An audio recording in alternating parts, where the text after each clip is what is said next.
আজকের পড়েছি জীবনের দাম বোঝানোর জন্য। এই জীবনের কেমন দাম? যারা অসুস্থ হয়ে যায়, লাইফ সাপোর্টে যাদেরকে রাখা হয়, লাইফ সাপোর্টে, এই লাইফ সাপোর্টের একদিনের কত বিল? একজন ডাক্তার একটা ক্লিনিকের কাছে, একটা হাসপাতালে গিয়ে শুনে দেখবেন একদিনে তার কত দাম। লাইফ সাপোর্ট, শুধু লাইফ দিতে পারে না দুনিয়ায়, কেউ জীবন দিতে পারে না।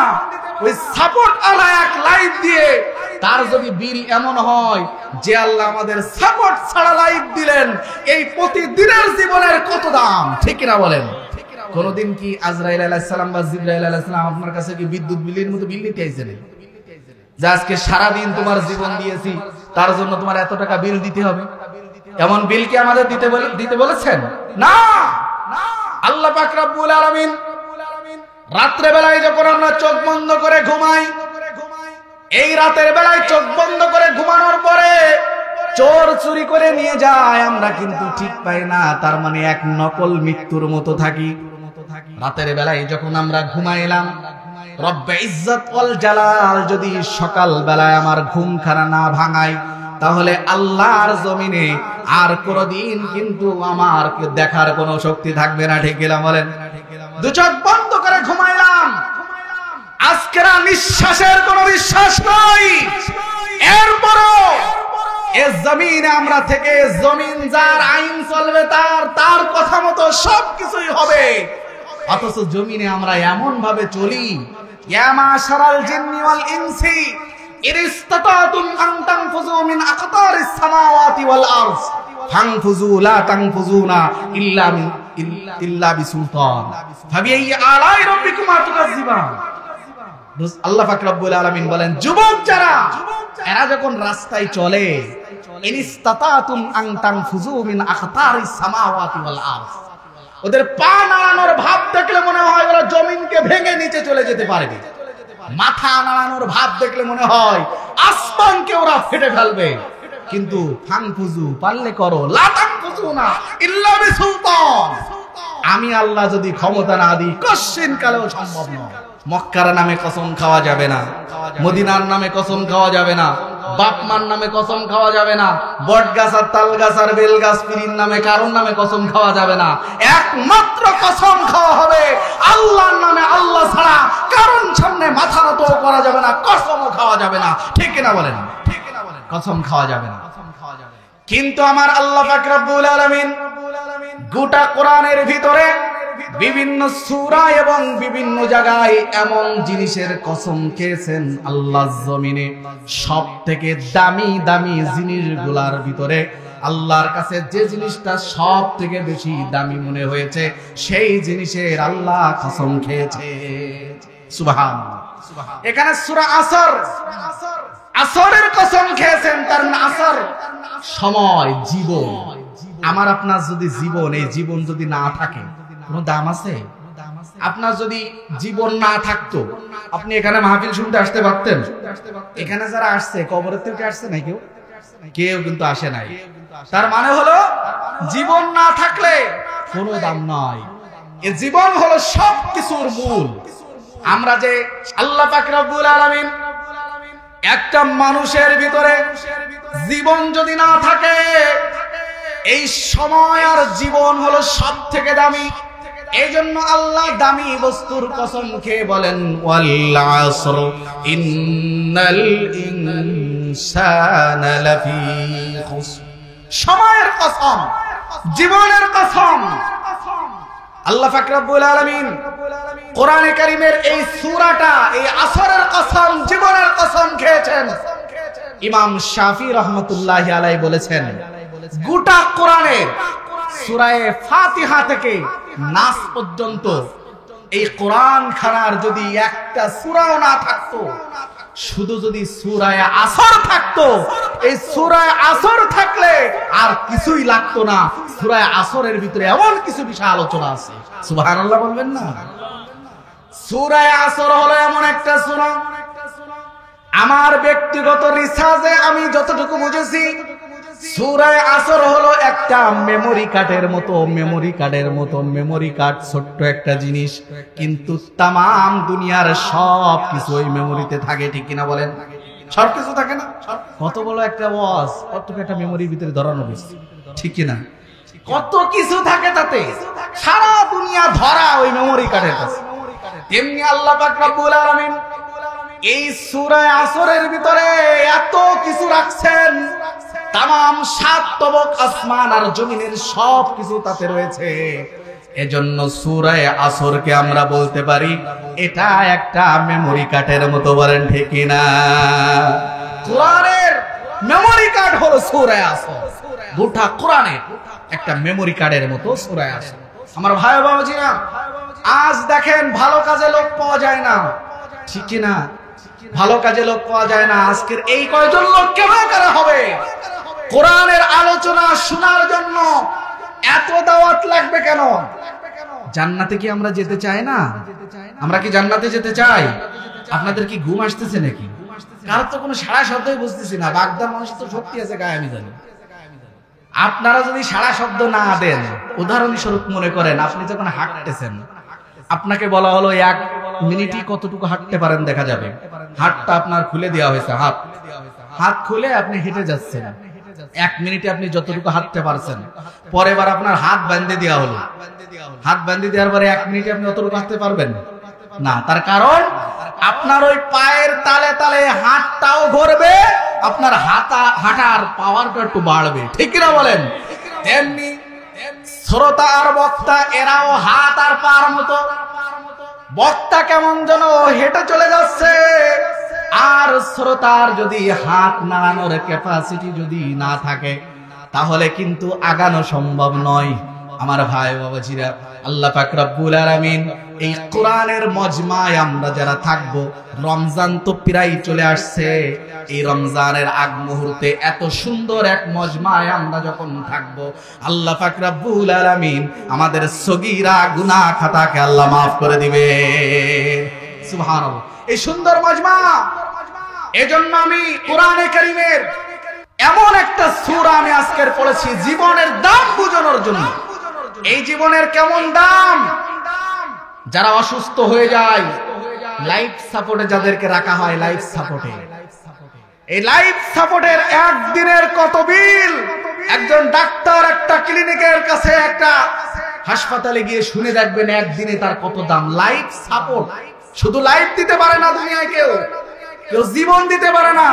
ওই সাপোর্ট আলা এক লাইফ দিয়ে তার যদি বিল এমন হয় যে আল্লাহ আমাদের সাপোর্ট ছাড়া লাইফ দিলেন, এই প্রতিদিনের জীবনের কত দাম, ঠিক কিনা বলেন? কোনদিন কি আজরাইল আলাইহিস সালাম বা জিবরাইল আলাইহিস সালাম আপনার কাছে কি বিদ্যুৎ বিলের মতো বিল দিতে আইছেন যে আজকে সারা দিন তোমার জীবন দিয়েছি, তার জন্য তোমার এত টাকা বিল দিতে হবে? এমন বিল কি আমাদের দিতে বলেছেন? না। আল্লাহ পাক রব্বুল আলামিন রাত্রে বেলায় যখন আমরা চোখ বন্ধ করে ঘুমাই, এই রাতের বেলায় চোখ বন্ধ করে ঘুমানোর পরে চোর চুরি করে নিয়ে যায়, আমরা কিন্তু ঠিক পাই না, তার মানে এক নকল মৃত্যুর মতো থাকি। রাতের বেলায় যখন আমরা ঘুমাইলাম, রব্বে ইজ্জত ওয়াল জালাল যদি সকাল বেলায় আমার ঘুমখানা না ভাঙাই, তাহলে আল্লাহর জমিনে আর কোনদিন কিন্তু আমার দেখার কোনো শক্তি থাকবে না, ঠিক কিনা বলেন? দু চোখ বন্ধ করে ঘুমাইলাম, আজকের নিঃশ্বাসের কোনো বিশ্বাস নাই, এরপরও এ জমিনে আমরা থেকে জমিন যার আইন চলবে, তার কথা মতো সবকিছুই হবে। অথচ জমিনে আমরা এমন ভাবে চলি, ইয়া মাশারাল জিন্নি ওয়াল ইনসি ইরিস্তাতাতুম আন তানফুযু মিন আকতারিস সামাওয়াতি ওয়াল আরদ ফানফুযু লা তানফুযুনা ইল্লা বিসুলতান ফাবিআইয়ি আলাই রাব্বিকুমা তুকাজ্জিবান। আল্লাহ পাক রব্বুল আলামিন বলেন, যুবক যারা, এরা যখন রাস্তায় চলে, ইনিস্তাতাতুম আন তানফুযু মিন আকতারিস সামাওয়াতি ওয়াল আরদ, ওদের পা নাড়ানোর ভাব দেখলে মনে হয় ওরা জমিনকে ভেঙে নিচে চলে যেতে পারবে। মাথা নাড়ানোর ভাব দেখলে মনে হয় আসমানকে ওরা ফেটে ফেলবে। কিন্তু ফানফুযু, পারলে করো, লা তানফুযুনা ইল্লা বিসুলতান, আমি আল্লাহ যদি ক্ষমতা না দিই কশিন কালেও সম্ভব নয়। আজকেরা যুবকরা এখানে আসেনি কি জন্য জানেন? যুবকরা আসেনি, ওরা জানে যে আমরা এখনো মেলা বছর বাঁচবো, ঠিক না বলেন? ওরা জানে যে আমরা এখনো অনেক বছর বাঁচবো। এত তাড়াতাড়ি কি এখনো বিবাহ শাদী করে পারলাম না, দাদারা না তো হয়নি, তাহলে এত তাড়াতাড়ি ওখানে যে বসবো কেন? কিন্তু আমার ভাই ও বাবাজিরা, আমাদের বাড়ির পাশে 10 বছরের বাচ্চা মরে কি মরে না? 12 বছর, 14 বছর, 16 বছর, 18 বছর, 20 বছর বয়সেও মারা যায়। কিন্তু আমার বাড়ির 70 বছরের দাদার কিন্তু মৃত্যু হয় না, ঠিক কিনা বলেন? 70 বছরের মৃত্যু হয় না। আমাদের এই জীবন আল্লাহ পাক রব্বুল আলামিন আমাদের পরীক্ষার জন্য দিয়েছেন। এই জীবন, এই জীবনটা নিয়ে তামাশা করার জন্য নয়। আজ আমরা এই মাহফিল থেকে, বিভিন্ন মাহফিল থেকে আমরা বিভিন্ন সময় বলি আপনারা নামাজ পড়েন, আপনারা এ করেন, তা করেন, সৎ কাজগুলো করেন। আমরা এত বলার পরেও কিন্তু কোনোভাবেই কিন্তু আমাদের সেটা মানতেও মনে চায় না, অনেকের বুঝতেই আসে না। কিন্তু যদি এই নামাজ পড়ার কথা, এই যাকাত দেওয়ার কথা বাংলাদেশের সংসদ থেকে যদি একবার বর্তমান অন্তর্বর্তীকালীন সরকার যদি বলে দেয়, আগামীকালকের সকাল থেকে যদি 5 ওয়াক্ত নামাজ না পড়ে তাহলে তার 3 দিন জেল হবে, আপনারা বলেন একটা মুসলমানেরও কি ঘরে পাওয়া যাবে? যাবে? বলেন একজনেরও পাওয়া যাবে? যদি বলে 3 দিন জেল, একদিন নামাজ না পড়লে 3 দিন জেল। আপনারা দেখবেন জুমার সময় আর কয়জন মানুষ হয়, হজরের সময় তার চেয়ে বেশি মানুষ হয়, ঠিক কিনা? তার কারণ জায়গা মতো পরিবর্তন হতে হবে। জায়গা মতো পরিবর্তন হলে সব পরিবর্তন হয়ে যাবে। এজন্য এই বাংলার জমিনে আগামীতে ইনশাআল্লাহ কোরআন অনুযায়ী বাংলাদেশ চলবে, ঠিক কিনা বলেন? এজন্য আমার ভাই ও বাবাজিরা, আজ আমার জীবনের এই মাহফিলটা শেষ, আমার জীবনের শেষ মাহফিল হতে পারে, ঠিক কিনা? এজন্য আল্লাহ পাক রব্বুল আলামিন বলেছেন, ওয়াল আসর ইন্নাল ইনসানা লাফি খুসর। জীবনের কসম, সময়ের কসম। আল্লাহ জীবনকে এত দামি বানাইলেন কেন? আপনারা একটা উদাহরণ দিলে বুঝতে পারবেন। একটা মায়ের যদি 2টা সন্তান, যমজ সন্তান হয়েছে, 2টা যমজ সন্তান, যমজ সন্তান হয় না বলে? আগে ওই যমজ পর্যন্তই বোঝা যেত, এখন কারো শোনা যায় 3ডিও হয়, ঠিক কিনা বলেন? দেখেন না, 3টাও হয়েছে। তার কারণ কি? বাতিলরা বিভিন্ন ভাবে আমাদেরকে ফুসলাচ্ছে, বেশি সন্তানের দরকার নাই, 2টোর বেশি না হয়, একটা হলে ভালো হয়, ঠিক কিনা বলেন? আর আল্লাহর কাছে তুই একটা চাচ্ছি, তোর একসাথে 3টি দেব, ঠিক কিনা? কেননা এই সন্তান পৃথিবীতে কেউ দিতে পারে না। তাযাওয়াজুল ওয়াদুদাল ওয়ালুদা ফাইন্নী মুকাসিরুন বিকুমুল উমাম। তোমরা সন্তান বেশি করে নাও। রিজিকের মালিক তুমি নও, রিজিকের মালিক আমি আল্লাহ। কাল কিয়ামতের ময়দানে আমার নবী ফাইন্নী মুকাসিরুন বিকুমুল উমাম, উম্মতদেরকে নিয়ে গর্ব করবেন, আমার এত উম্মত রয়েছে। ইয়াহাবু লিমান ইয়াশাউ ইনাথাও ওয়া ইয়াহাবু লিমান ইয়াশাউ যুকুর। আল্লাহ যাকে চান একটা সন্তান দান করেন, পুত্র সন্তান দান করেন, যাকে চান কন্যা সন্তান দান করেন, যাকে চান একসাথে 2টা দেন, যাকে চান তাকে দেন না। কিন্তু আমরা কমাইতে চাচ্ছি, আর আমার আল্লাহ কয় তুই একসাথে 3টে দেব, ঠিক কিনা বলেন? আমার ভাই ও বাবাজিরা, আল্লাহ পাক রব্বুল আলামিন একটা মায়ের মনে করেন 2টা সন্তান দিয়েছেন। এই 2টা সন্তানের ভিতরে একটা মারা যাওয়া সন্তান হয়েছে, মৃত্যু অবস্থায় জন্ম নিয়েছে। আর আরেকটা সন্তান এই জমিনের মধ্যে 1 মিনিট বা 2 মিনিট হায়াত পেয়েছে, জীবন পেয়েছে, হওয়ার পরে একটা চিল্লানি দিয়েছে বা কান্না দিয়েছে। এই জমিনের মধ্যে এই 2টা সন্তানের কিন্তু সমান হুকুম না, ঠিক কিনা বলেন? আপনারা একটু নারাই তাকবীর দেন তো। আপনাদের ভাব দেখে মনে হচ্ছে সব কজনে বালিশ কাটা দিলি ভালো হয়। এরকম করলে তো হবে না। আপনাদের একবার সুবহানাল্লাহ যদি বলেন, সুবহানাল্লাহর মধ্যে 8টা অক্ষর রয়েছে, জান্নাতের 8টা দরজা খুলে দেবেন আল্লাহ। সুবহানাল্লাহ। জান্নাতের ভিতরে আল্লাহ একটা গাছ লাগাই দেবেন, জান্নাতের ভিতরে একটা গাছ লাগাবেন। আমাদের এক উস্তাদ বলেন যে হুজুর যখন পড়ান যে জান্নাতের ভিতরে গাছ লাগাবেন, তখন এক ছাত্র প্রশ্ন করেছে, হুজুর ওই জায়গায় একটা গাছ তো হবে, তা ফার্নিচারের দোকান থাকবে, তাহলে এই গাছগুলো কি করবে? কাঠ ঠাক কি হবে তখন? আমার আল্লাহ পাক রব্বুল আলামিনের জান্নাতের ভিতরে সব কিছুর ম্যানেজ রয়েছে, সব কিছু। যদি প্রশ্ন করে কেউ, হুজুর জান্নাতের ভিতরে কি বিড়ি খাওয়া যাবে, তাহলে ওরে উত্তর কি দেবেন? যে বিড়ি ধরাইতে গেলে যে আগুন, ওইটা আনার জন্য জাহান্নামে যেতে হবে, তাই না? জান্নাতের ভিতরে যে বিড়ি খাইতে চাচ্ছে, তা বিড়ি কি শুধু শুধু চাবাই চাবাই খাবে নাকি আগুন ধরাই খাবে? এই আগুনটা আনবে কোন জায়গা থেকে? তাহলে জাহান্নামে যাওয়া লাগবে, তো ও জায়গায় গেলে কি আর বাড়ানো যাবে? আমার ভাই ও বাবাজিরা, একটা বাচ্চা যমজ বাচ্চা হয়েছে, একজনের মারা, আর আরেকটা হলো জীবিত বাচ্চা, দুনিয়ায় 1 মিনিট হায়াত পেয়েছে বা একটা চিৎকার দিয়েছে। মাসআলার ভিতরে রয়েছে এই দুইটা বাচ্চার কিন্তু সমান হুকুম নয়। যে ব্যক্তি, যে বাচ্চাটা মৃত্যু জন্মগ্রহণ করেছে, এই মৃত্যু বাচ্চা যারা জন্মগ্রহণ করলো, এই বাচ্চার কোনো নামাজ পড়ানো লাগবে না, জানাজার নামাজ পড়ানো লাগবে না, এর আবার কোনো নাম রাখা লাগবে না, এর কোনো কাফন দাফনের ব্যবস্থা লাগবে না। এই বাচ্চাকে ওই অবস্থায় মাটি দিয়ে দিতে হবে, কবরের ভিতরে রেখে দিতে হবে, কেননা এই জমিনের মধ্যে তার 1 মিনিট হায়াত সে পায় নাই। বলেন ঠিক না? আর যে 1 মিনিট হায়াত পাইছে, যে 1 মিনিট হায়াত পাইছে, তার কিন্তু সম্পূর্ণ পরিবর্তন হয়ে গেছে। তার নাম রাখতে হবে, জানাজা পড়তে হবে, তার সুন্দরভাবে কাফন দাফনের ব্যবস্থা করতে হবে। এই দুনিয়ায় মাত্র 1 মিনিট 5 মিনিট হায়াত পাওয়ার কারণে, শুধু জন্মগ্রহণ করার পরে একবার চিৎকার দেওয়ার কারণে মা যখন বুঝতে পারলো আমার সন্তানটা জীবিত হয়েছে, এই দুনিয়ার মাসআলাগত দিক দিয়ে তার সব কিছু পরিবর্তন হয়ে গেল, নাম রাখা লাগলো। এমনকি কাল কিয়ামতের কঠিন আদালতে বিচারের সময় এই ছোট সন্তান তার হাতে পানি নিয়ে, বিভিন্ন খাদ্য নিয়ে, জান্নাতের বিভিন্ন প্রকার খাদ্য নিয়ে তার পিতা আর মাতাকে খুঁজে বেড়াবে একটু পানি পান করানোর জন্য। বলেন সুবহানাল্লাহ। দুনিয়ার 1 মিনিটের কি দাম দেখেন। আজ এ জীবনের কিসের অহংকার? আপনি 50 তলা বিল্ডিং এর মালিক হইতে পারেন, কিন্তু এ জীবনের কোনো দাম নাই। এ জীবনের দাম তখন হবে মাথার তালু থেকে পাতলা পর্যন্ত গোটা বডির ভিতরে যখন কোরআনের স্পর্শ থাকবে। ঠিক কিনা বলেন? আজ যদি এই কোরআনের স্পর্শ আমার ভিতরে না থাকে, তাহলে আমি মানুষ নাকি অমানুষ কোনো পার্থক্য থাকবে না, কেননা কোরআনের জন্যই আমার জীবন। ঠিক কিনা বলেন?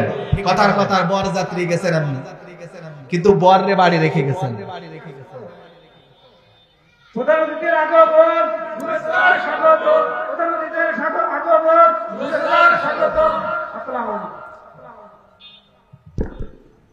বরযাত্রী, এই বরযাত্রী আমরা যারা যাই, বর যদি আপনি বাসায় রেখে যান, আপনাকে খাইতে দেবে কেউ?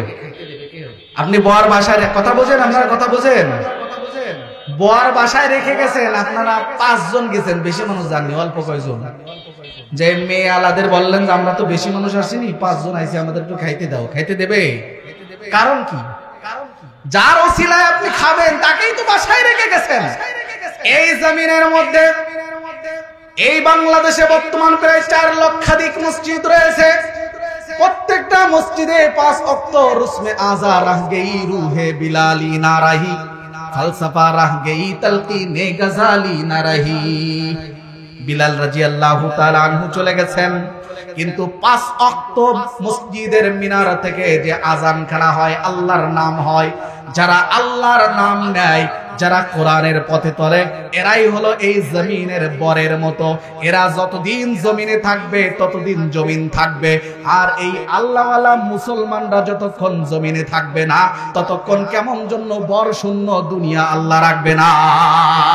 ঠিক না বলেন? সুতরাং এই জীবন, এই সূরা আসরের ভিতরে এটাই হলো আমার শিক্ষা। কারণ আমার এই জীবনের কসম খেয়ে আল্লাহ বুঝাইতে চাচ্ছেন, ইন্নাল ইনসানা লাফি খুসর, নিশ্চয় সমস্ত মানুষ ক্ষতিগ্রস্ত। ক্ষতিগ্রস্ত হবে না 4টা কর্মসূচি যদি পালন করে। 4টা কর্মসূচি, ইল্লাল্লাযীনা আমানু।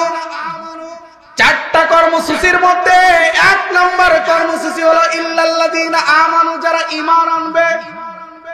ঈমান আনা একজন মানুষের মনুষ্যত্বের পরিচয়ের ভিতরে সর্বপ্রথম হলো ঈমান আনা। যারা ঈমান আনবে, ঈমান আনা ব্যক্তি রোজার মাসে দিনের বেলায় খাইতে পারে না। ঠিক কিনা বলেন? খাইতে পারে না। রমজানুল মুবারকের রোজা পালন করা সহজ জিনিস নয়। সারাদিন না খেয়ে থাকা, একেবারে ফজর থেকে নিয়ে ফজরের আগ থেকে নিয়ে একেবারে মাগরিব পর্যন্ত না খেয়ে থাকা পাক্কা ইমানদার না হলে কশিন কালেও সম্ভব না, ঠিক কিনা বলেন? যার ভিতরে ঈমান আছে, যার ভিতরে ইসলাম আছে, ওই ব্যক্তিকে আপনি টাকা দিয়ে, হুমকি দিয়ে, বিভিন্ন ভাবে আপনি এক ঢোক পানি খাইতে পারবেন না, ঠিক কিনা বলেন? এই জন্য রাসূল করিম সাল্লাল্লাহু আলাইহি ওয়াসাল্লাম বলেছেন, রমজানুল মুবারকে যারা রোজা পালন করে, এই রোজা পালন করা মানুষ কোনদিন মানুষ দেখানোর জন্য রোজা পালন করে না। মানুষ মানুষ দেখানোর জন্য নামাজ পড়ে, মানুষ মানুষ দেখানোর জন্য হজ করে, মানুষ মানুষ দেখানোর জন্য যাকাত দিলেও দিতে পারে, মানুষ মানুষ দেখানোর জন্য দান খয়রাত করলেও করতে পারে, মানুষ মানুষ দেখানোর জন্য আমার মতো হুজুরও সাজতে পারে, কিন্তু মানুষ মানুষ দেখানোর জন্য কেউ কিন্তু না খেয়ে থাকে না, ঠিক না বলেন? না খেয়ে থাকে। আপনার বাসায় খাওয়ার কোনো অভাব নেই, ফ্রিজ ভরা খাবার, হরেক রকম পানীয়, দরজা বন্ধ রয়েছে, জানালা বন্ধ রয়েছে, সবকিছু বন্ধ, আল্লাহ জমিনে আপনাকে দেখার মতো কেউ নাই, এরপরেও আপনাকে এক ঢোক পানি কিন্তু আপনার ভিতরে যাবে না। কেন? ইল্লাল্লাযিনা আমানু, আপনি ঈমান এনেছেন, আপনার ভিতরে আল্লাহর ভয় আছে, ঠিক কিনা বলেন? ইউসুফ আলাইহিস সালাতু ওয়াস সালামের নাম আপনারা শুনেছেন, নাম শুনেছেন না ইউসুফ আলাইহিস সালাম? আপনাদের কি খারাপ লাগতেছে না? চলবে আলোচনা, চলবে।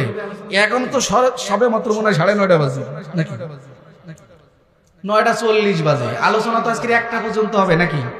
ঠিক আছে তো ইনশাআল্লাহ? হ্যাঁ, আলোচনা 1টা পর্যন্ত আজকে করতে হবে, কারণ এই তো রমজান চলে আসছে, একদিন পরেই রমজান। আল্লাহ পাক রব্বুল আলামিন এই বরকতময় শাবানে রাসূল করিম সাল্লাল্লাহু আলাইহি ওয়াসাল্লাম বলেছেন, আল্লাহুম্মা বারিক লানা ফি রাজব ওয়া শাবান ওয়া বাল্লিগনা রমাজান। রাসূল করিম সাল্লাল্লাহু আলাইহি ওয়াসাল্লাম গোটা জিন্দেগীর কোন সময় দোয়া করেন নাই যে আমার হায়াত বেড়ে যাক, হায়াত বেড়ে যাক, কিন্তু রজব মাস যখন আসছে রাসূল সাল্লাল্লাহু আলাইহি ওয়াসাল্লাম বলেছেন, উম্মতেরা তোমরা দোয়া করো যেন আমরা রমজান পর্যন্ত পৌঁছাইতে পারি, কারণ রমজানুল মুবারকের যে ফজিলত, যে বরকত আল্লাহ পাক রব্বুল আলামিনের উম্মতের জন্য রাখছেন, এটার জন্য আমরা হাসিল করতে পারি, ঠিক না বলেন?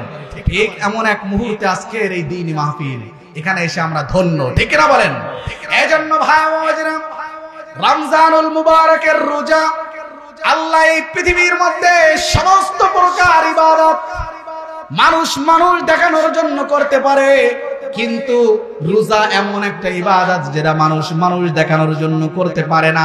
তার কারণ হলো এই রমজানুল মুবারকের রোজা একমাত্র বান্দা আল্লাহর ভয়তে করে, দুনিয়ার কোনো কারণ দেখানোর উদ্দেশ্য করে না, বলেন ঠিক না? ইউসুফ আলাইহিস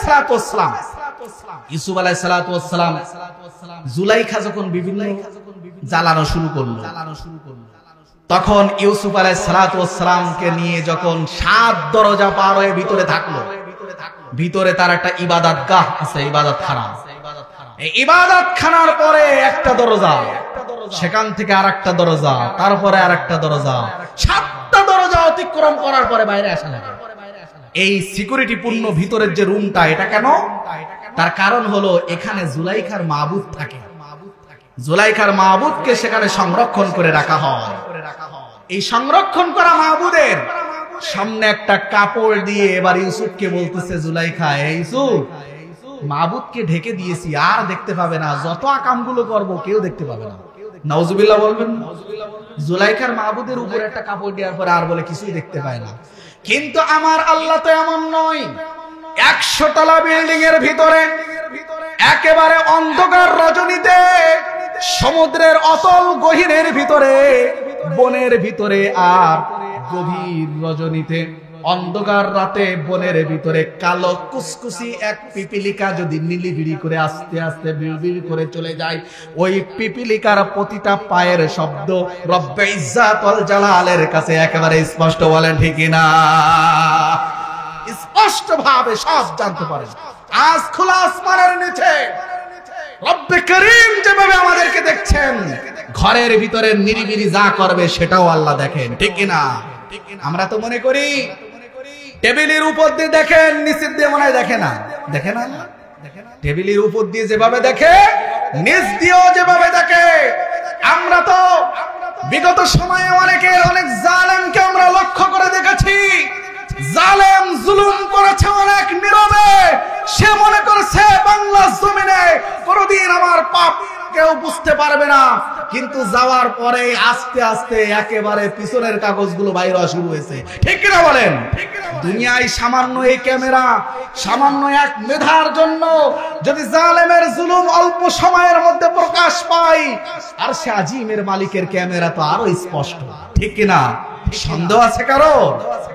ইউসুফ আলাইহিস সালাম বললেন, জুলাইখা, তোমার মাবুদ আর স্রষ্টার উপরে একখানা কাপড় দিয়ে ঢেকে রাখলে দেখতে পাই না, কিন্তু আমার মাবুদ তো এমন নয়। আমার মাবুদ হলো সাত তবক আসমান আর জমিন সব জায়গায় সমান। ওয়া নাহনু আকরাবু ইলাইহি মিন হাবলিল ওয়ারিদ। সুবহানাল্লাহ। আমার মাবুদ হলো একেবারে আমাদের স্বর্গের থেকেও নিকটে।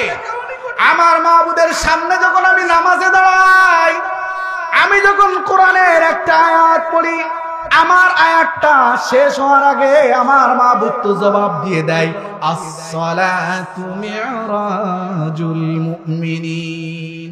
মুমিনের মেরাজ, নামাজ হলো আল্লাহর সাথে কথোপকথনের বিশেষ এক মাধ্যম। সুবহানাল্লাহ। ইউসুফ আলাইহিস সালাম বললেন যে, হে জুলাইখা, তুমি যে কথাটা বলছো, তোমার মাবুদকে ঢেকে দিলে দেখতে পারে না। আমার মাবুদ তো এমন নয়। আমার মাবুদ সাত তবক আসমান আর জমিন, তার কাছে কি অন্ধকার আর কি জাহের আর বাহির, কি সমুদ্রের ভিতর আর বনের ভিতর, কি বিল্ডিং এর ভিতরে আর খোলা আসমান আর খোলা জমিন, সব জায়গা আমার মাবুদের কাছে স্পষ্ট। জুলাইখা বলল যে, ইউসুফ, এখানে 7টা তালা মারা আছে, তুমি তো বাইরে হইতে পারবা না, তোমাকে তো আটকাই ফেলেছি আমি। ইউসুফ আলাইহিস সালাম তখন বলেছিলেন, জুলাইখা, তোমার তো তালা মারার দায়িত্ব, আর আমার তো দৌড় মারার দায়িত্ব, আর তালা খোলার দায়িত্ব কার? আর জোর বলেন কার? একটু নারায়ে তাকবীর দিন দেখি, বাগদাবাসীর গলার আওয়াজ কেমন আছে দেখি। নারায়ে তাকবীর। জোর শুনি বাইরের মানুষ কি মনে করতেছে জানেন? মসজিদ আমাকে চার দোকানে জোর আছে। ঠিক কিনা বলেন?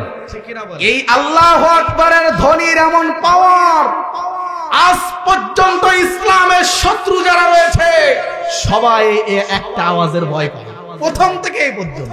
ঠিক কিনা বলেন?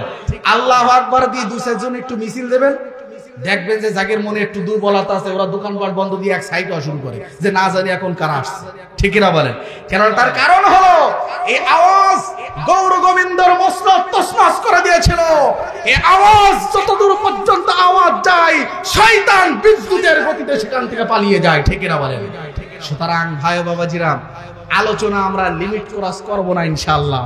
একেবারে নির্দিষ্ট একটা সময় পর্যন্ত আলোচনা হবে। শয়তান কিন্তু আপনাকে বসতে দেবে না। অনেকের কিন্তু অলরেডি শয়তান ভিতরে খোঁচানো শুরু করতেছে। শয়তান, আমি বুঝতে পারছি, বক্তা বুঝতে পারে চাহনির ভাব দেখে। কেউ কেউ এক পা উঁচু করে বসে রয়েছে, না জানি কখন সুযোগ পাওয়া যায়। কিন্তু শয়তানের খপ্পরে পড়া যাবে না।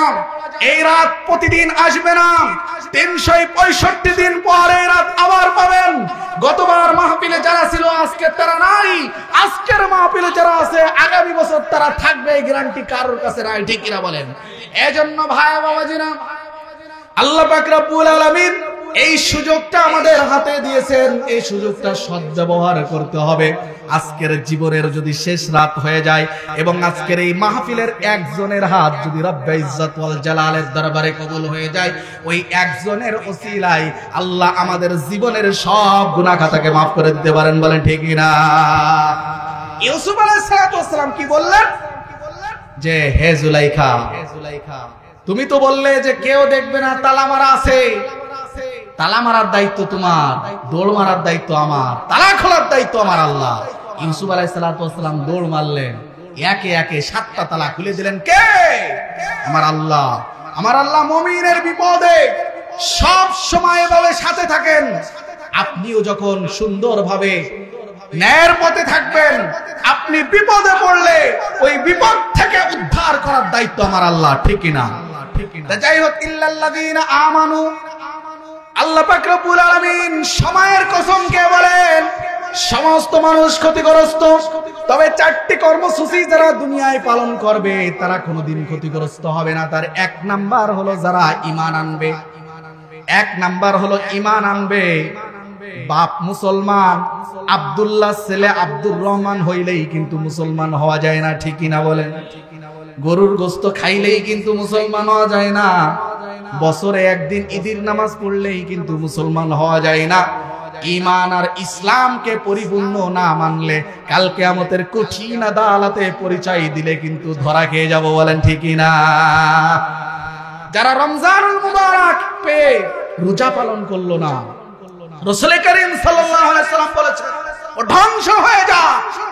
কারণ আগের উম্মতের রোজা আর আমাদের রোজা, ইয়া আইয়ুহাল্লাযীনা আমানু কুতিবা আলাইকুমুস সিয়াম কামা কুতিবা আলাল্লাযীনা মিন ক্বাবলিকুম।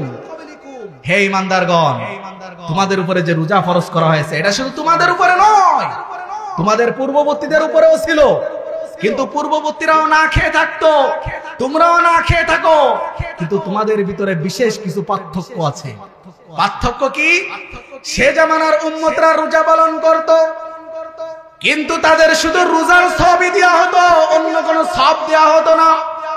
কিন্তু তোমরা যখন রোজা পালন করো, রমজানুল মুবারকে একটা নফল ইবাদত করবা, আর এই একটা নফল ইবাদত আমি আল্লাহ তোমাদের ফরজের সমান সওয়াব দান করব। সুবহানাল্লাহ। রমজানুল মুবারকে একটা ফরজ ইবাদত করলে 70টা ফরজের সমান সওয়াব আল্লাহ পাক রব্বুল আলামিন দান করেন। তাহলে 1 নাম্বার হলো অন্য উম্মতরা রোজা পালন করত, আমরাও রোজা পালন করি, কিন্তু অন্য উম্মতরা রোজা পালন করে শুধু রোজা সওয়াবই পাইতো। কিন্তু আমাদের এই উম্মতের জন্য আল্লাহ পাক রব্বুল আলামিন একটা নফলকে ফরজের সমান, একটা ফরজকে 70টা ফরজের সমান সওয়াব দান করবেন। সুবহানাল্লাহ। অন্য উম্মতের রোজার মাসে রমজানুল মুবারকে শয়তানগুলোকে বেঁধে দেয়া রাখা হতো না, কিন্তু এই উম্মতের জন্য শয়তানকে বেঁধে রাখা হয়। শয়তান কয় প্রকার জানেন? কয় প্রকার? শয়তান 2 প্রকার। আল্লাহ বলতেছেন, আল্লাযী ইউওয়াসওয়িসু ফি সুদুরিন নাস মিনাল জিন্নাতি ওয়ান নাস। জিন, দানব, আর নাস, মানব। এই মানব আর দানব 2 শয়তান মানুষের অসওয়াসা সৃষ্টি করে। আল্লাহ বলেন জিন শয়তানগুলোরে আমি সমুদ্রে বাঁধি রাখবো, আর মানুষ শয়তানগুলোরে তোমরা বাঁধি রাখো, ঠিক না বলেন? মানুষগুলোরে আমাদের বাঁধে রাখতে হবে রমজানুল মুবারকে। ভাই বাবাজিরা, একজন অমুসলিম হিন্দু ওপেনে রমজানুল মুবারকে মুসলমানের সামনে খায় না, খায় আমার জাতি ভাই, ঠিক না? রমজান মাসের এই দোকানগুলো কোন হিন্দু ভাইদের জন্য এই ব্যবসায়ীরা খোলে না, খোলে আমার মুসলমান ভাইদের জন্য, ঠিক না? এজন্য আমার মা বোনেরা যারা বাড়িতে থাকবে, স্পষ্ট ভাষায় শনিবারের দিন রাত্রে বলে দিতে হবে আগামীকালকের থেকে 1 মাস দুপুরবেলা আমার ছুটি, ঠিক না? আগামীকালকের থেকে 1 মাস কোনো বাসায় কোনো চুলা ধরবে না দিনের বেলায়, শুধু রাত্রে বেলায় চলবে, রোজা রাখতে হবে।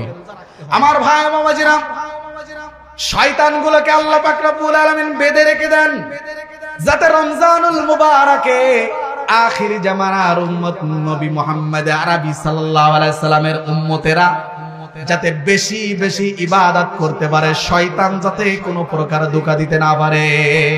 কারণ শয়তান তো আল্লাহর কাছে পাশ করে নিয়ে আসছে, বলেছে যে আল্লাহ তোমার আদম সন্তান যারা রয়েছে তারা যাতে জান্নাতে না যেতে পারে তার জন্য যা যা করা দরকার আমি সব কিছু করব।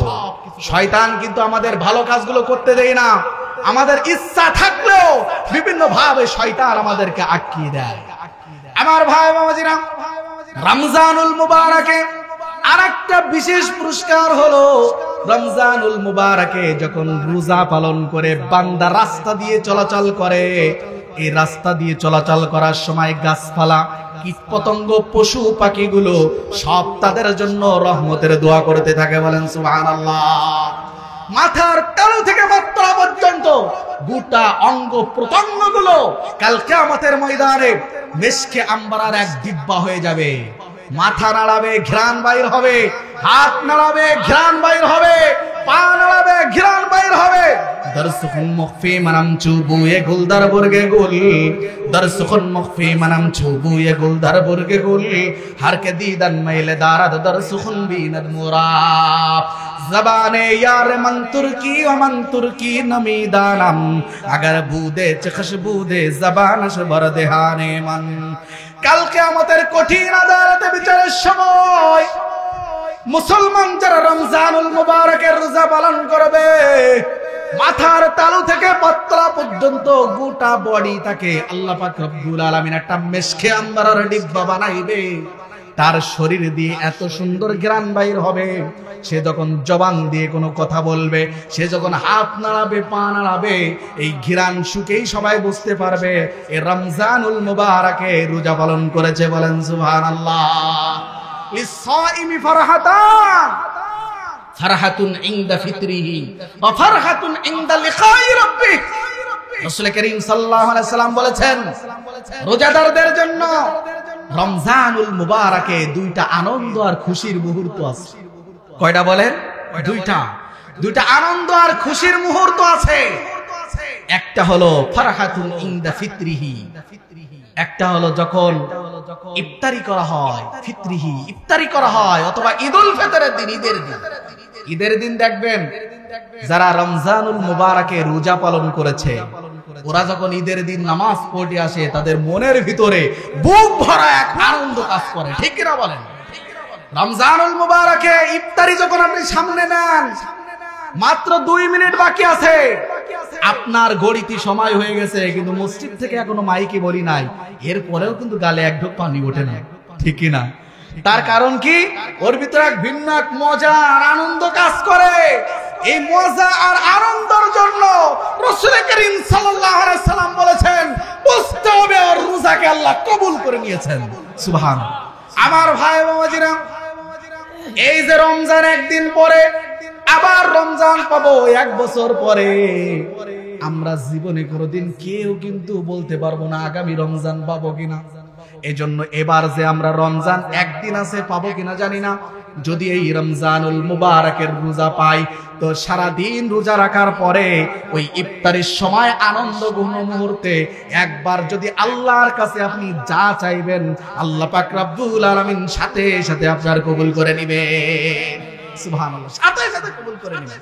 কিন্তু রমজান মাসে শুধু সারাদিন না খেয়ে থাকার নাম কিন্তু রোজা নয়। আপনার মস্তিষ্কের রোজা, আপনার কানের রোজা, আপনার হাতের রোজা, আপনার পায়ের রোজা, সবগুলো যেন ঠিক থাকে। রমজান মাসে রোজা রেখে আমরা সব আকাম কুকাম গুলো করলাম, শুধু না খেয়ে থাকলাম। এমনি দিনও তো অনেকে না খেয়ে থাকেন। আপনি একটা কাজে গেছেন যশোরে, সারাদিন খাওয়ার সময় পাননি, একেবারে সকাল থেকে সন্ধ্যা পর্যন্ত না খেয়ে আছে, তো আপনার কি রোজা হয়ে যাবে নাকি? সারাদিন না খেয়ে থাকলে যদি রোজা হতো, তাহলে এরকম কাজের জন্য যারা না খেয়ে থাকে ওটাও তো রোজা হবে। এটার নাম রোজা নয়।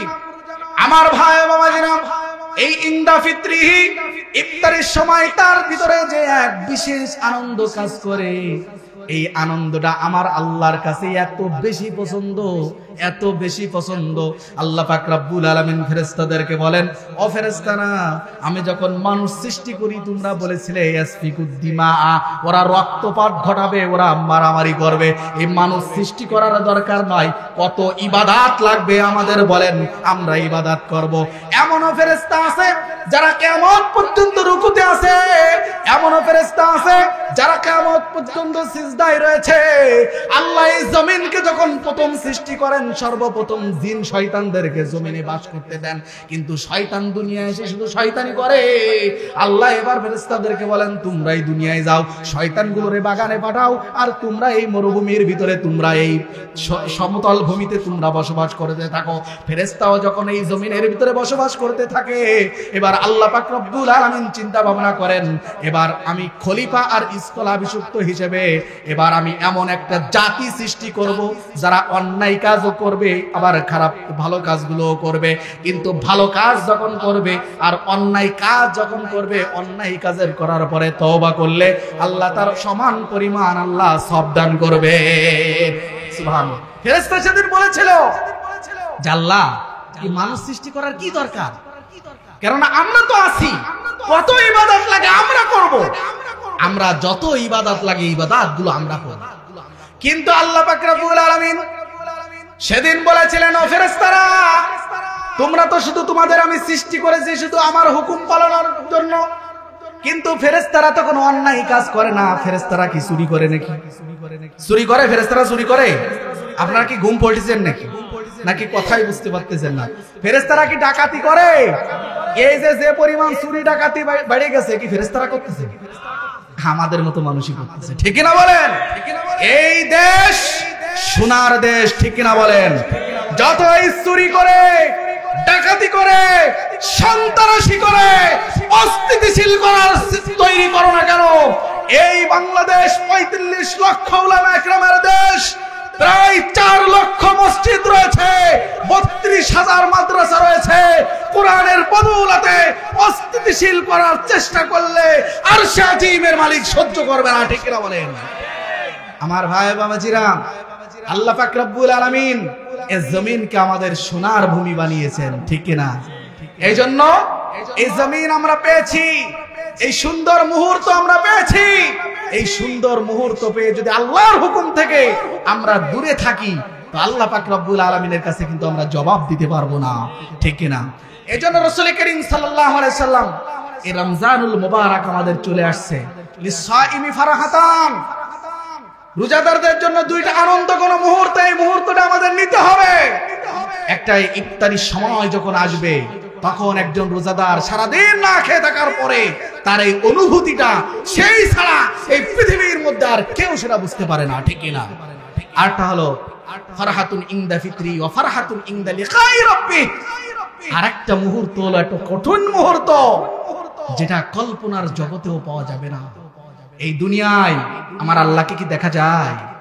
দুনিয়ায় কি আল্লাহকে দেখা যায়? মুসা আলাইহিস সালাম কি বলেছিলেন? যে আল্লাহ, আমি আপনাকে দেখব।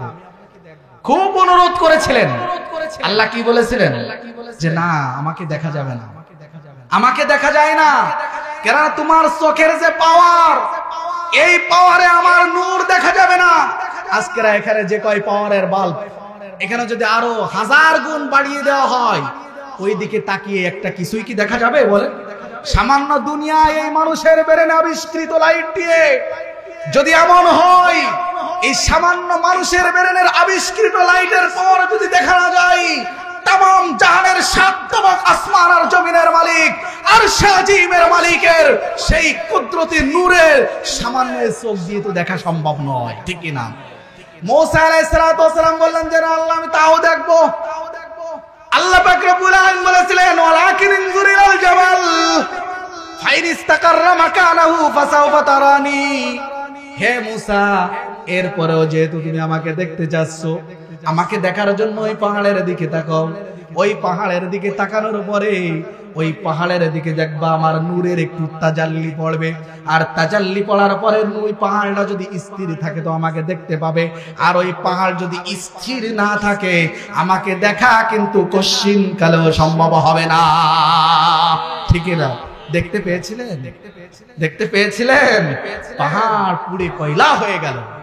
আল্লাহর নূর এমন, সেদিন জান্নাতীরা শুধু একটা জিনিসের অপেক্ষা করবে, কখন আমি মাওলাকে দেখব, কখন আমি আল্লাহকে দেখব। আল্লাহকে এক নজর দেখার জন্য সবাই অপেক্ষা করবে, কিন্তু রমজানুল মুবারকে যারা রোজা পালন করবে, ইনদা লিকাই রাব্বি, আল্লাহ সাক্ষাৎ একমাত্র রোজাদারদের কপালেই জুটবে, বলেন ঠিক কি না? আমরা কে কে চাই আল্লাহকে দেখতে? নারায়ে তাকবীর। আল্লাহ কবুল করে নিক, বলেন আমিন। আমার ভাই বাবাজিরা, আমি 4টা কর্মসূচি পালন করার কথা বলেছি, যে মানুষ ক্ষতিগ্রস্ত। জীবনের কসম খেয়ে বলেছেন আল্লাহ, কসম খেয়ে বলেছেন ইন্নাল ইনসানা লাফি খুসর, সমস্ত মানুষ ক্ষতিগ্রস্ত। যাদের টাকা আছে তারাও, যাদের ক্ষমতা আছে তারাও, যাদের শক্তি আছে তারাও, যারা যেভাবে আছে সবাই ক্ষতিগ্রস্ত। তবে ক্ষতিগ্রস্ত হবে না তারা যারা 4টি কর্মসূচি পালন করবে। 1 নাম্বার হলো ইল্লাল্লাযীনা আমানু, যারা ঈমান আনবে। আমরা যারা ঈমান এনেছি আমরা ক্ষতিগ্রস্ত হব না, কিন্তু যদি আমরা ঈমান আনার পরে তার কাজগুলো না করি, মুখে মুখে স্বাভাবিকভাবে মুখে ঈমান আনলাম, এটা কিন্তু ঈমান নয়। কাজ দেখাইতে হবে, কাজে পরিণত করতে হবে যে আমি ঈমানদার। 2 নাম্বার হলো ওয়ামিলুস সলিহাতি, যারা সৎ কাজ করে। আমার ভাই বাবাজিরা, আপনি যখন এই দুনিয়ায় সৎ কাজ করবেন, আপনার বাধা আসবে, আপনাকে পচা কথা বলবে, আপনাকে কটু কথা বলবে। আপনি দাড়ি রাখবেন, আপনারে অল্প বয়সে আপনাকে চাচা বলে ডাকবে, ঠিক না বলেন? আপনি যখন নামাজ পড়বেন, আপনারে বড় দরবেশ বলবে, আপনাকে বিভিন্ন প্রকার কটু কথা বলবে, আপনাকে গালি দেবে। আমার রসুলকে তাই গালি দিয়েছেন, আর আমরা তো আরো নগণ্য একটা, আমার রসুলের পায়ের ধুলার সমানও না, আমাদেরকে তো গালি দিবেই, ঠিক না বলেন? কিন্তু মুসলমান এ সমস্ত গালিগুলো শুনে আরো আনন্দ অনুভব হবে, ঠিক না? কারণ আমরা গালির উপেক্ষা করি, আমরা গালির পরোয়া করি না, আমরা অন্য কোনো কিছু ভাবি না। আমরা জানি যে এক আল্লাহর দাসত্ব পালন করা আর সৎ কাজ করা, ভালো কাজ করা, ঠিক না বলেন? কারণ এই উম্মতের জন্য আল্লাহ পাক রব্বুল আলামিন বলেন, কুনতুম খায়রা উম্মাতিন উখরিজাত লিন-নাস তা'মুরুনা বিল মা'রুফি ওয়া তানহাউনা আনিল মুনকার। আল্লাহ পাক রব্বুল আলামিন বলেন, তোমরা এমন এক উম্মত, অন্য উম্মতদের থেকে তোমরাই শ্রেষ্ঠ, সমস্ত উম্মতদের থেকে তোমরা শ্রেষ্ঠ। তার কারণ এক নবী চলে গেছেন, যাইতে না যাইতে আরেক নবী আসছে। এক নবী থাকতে থাকতে আল্লাহ আরেকজনকে নবুয়তি দিয়েছেন। কিন্তু আখিরি জামানার নবীর উম্মত আমরা যারা আছি, আমাদের নবী কি এখন আছে? বাগদা গ্রামে কেউ নবী দেখছেন নাকি? নবী মানুষের নাম নবী না, মানে আসলে রাসূল সাল্লাল্লাহু আলাইহি ওয়াসাল্লামকে কি কেউ দেখেছি আমরা? কিভাবে কোরআন নাজিল হয়েছে এটাকে আমরা দেখেছি? কিভাবে হাদিস আসছে এটাকে আমরা দেখেছি? এক ভণ্ড দেখলাম বলছে যে হাদিস তো রাসূল বানায় বানায় বলেছে। নাউজুবিল্লাহ বলুন। হাদিস কি বানায় বানায় বলছেন রাসূল? এটাও আল্লাহর কথা। আল্লাহ পাক রব্বুল আলামিন বলেন, রাসূল সাল্লাল্লাহু আলাইহি ওয়াসাল্লাম বলেছেন, ইন হুয়া ইল্লা ওয়াহয়ুন ইউহা আল্লামাহু শাদীদুল কুওয়া। রাসূল সাল্লাল্লাহু আলাইহি ওয়াসাল্লাম বলেছেন, আমি যে কথাগুলো বলেছি সব আমার আল্লাহর কথা। আমি যদি নিজের বানাই যদি একটা কথা বলতাম, আমার আল্লাহ আমার গলার টুটি ধরে টেনে ছিঁড়ে ফেলে দিত। আমি যে কথাগুলো বলেছি সব আমার আল্লাহর কথা, আল্লাহর পক্ষ থেকে বলে দেওয়া ছাড়া নিজে বানায় যদি একটা কথা আমি বলতাম, আমার গলার টুটি ধরে ছিঁড়ে ফেলে দিত আমার আল্লাহ। তো এমন যিনি কোন ব্যক্তিত্বকে উপেক্ষা করে চলেছেন। সূরা হুদের ভিতরে আল্লাহ পাক রব্বুল আলামিন নূহ আলাইহিস সালামের একটা ঘটনা বর্ণনা করেছেন। নূহ আলাইহিস সালামের সন্তান কেনান যখন বলেছিল, কেনান একটা জুদি পাহাড়ের উপরে বলেছিল যে তোমরা সবাই পাহাড়ের পরে ওঠো, পানির ক্ষমতা নেই পর্যন্ত উঠবে। শুনেছেন না আপনারা? পানি কে দিয়েছিল? এই যে কিছুদিন আগে আমরা এমন কিছু নেতাদেরকে দেখেছি, তাদের মুখের ভাষা তো বিশ্রী ছিল, তাদের অবস্থান এমন ছিল, মনে হয়েছিল জীবনে কোনোদিন ওরা আর কোনোদিন চেয়ার পরিবর্তন হবে না, ঠিক না বলেন? পরিবর্তন করেছেন কে? পরিবর্তন করতে পারেন কে? আল্লাহ পরিবর্তন করতে পারেন।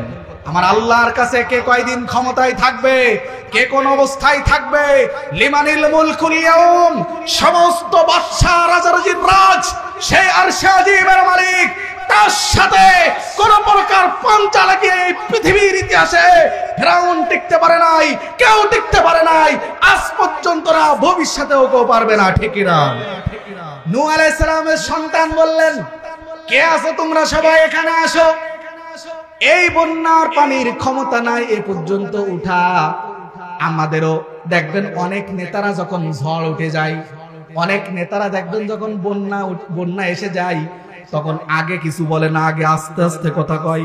যেই না বন্যা সরে যায় আর ঝড় সরে যায়, আস্তে করে তখন বুলি ফুটা শুরু করে, বলে যে আমরা বন্যার ঝড় ঠেকাই দিছি।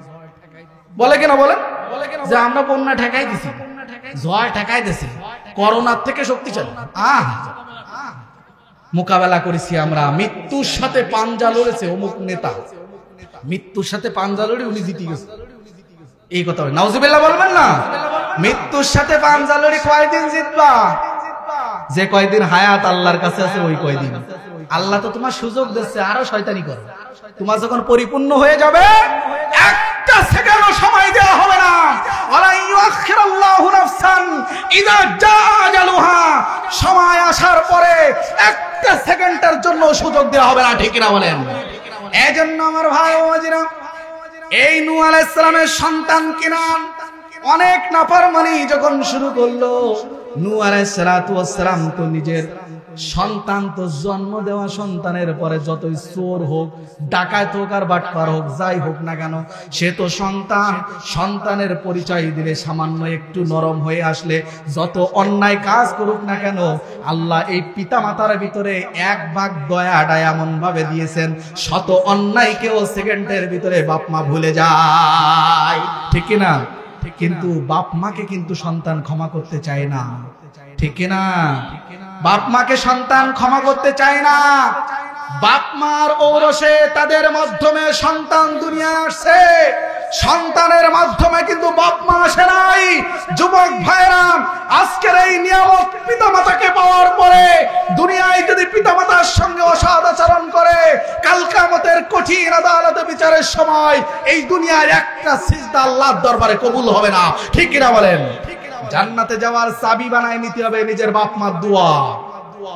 এই সন্তানের ব্যাপারে নূহ আলাইহিস সালাতু ওয়াস সালাম একটু সুপারিশ করার চেষ্টা করলেন।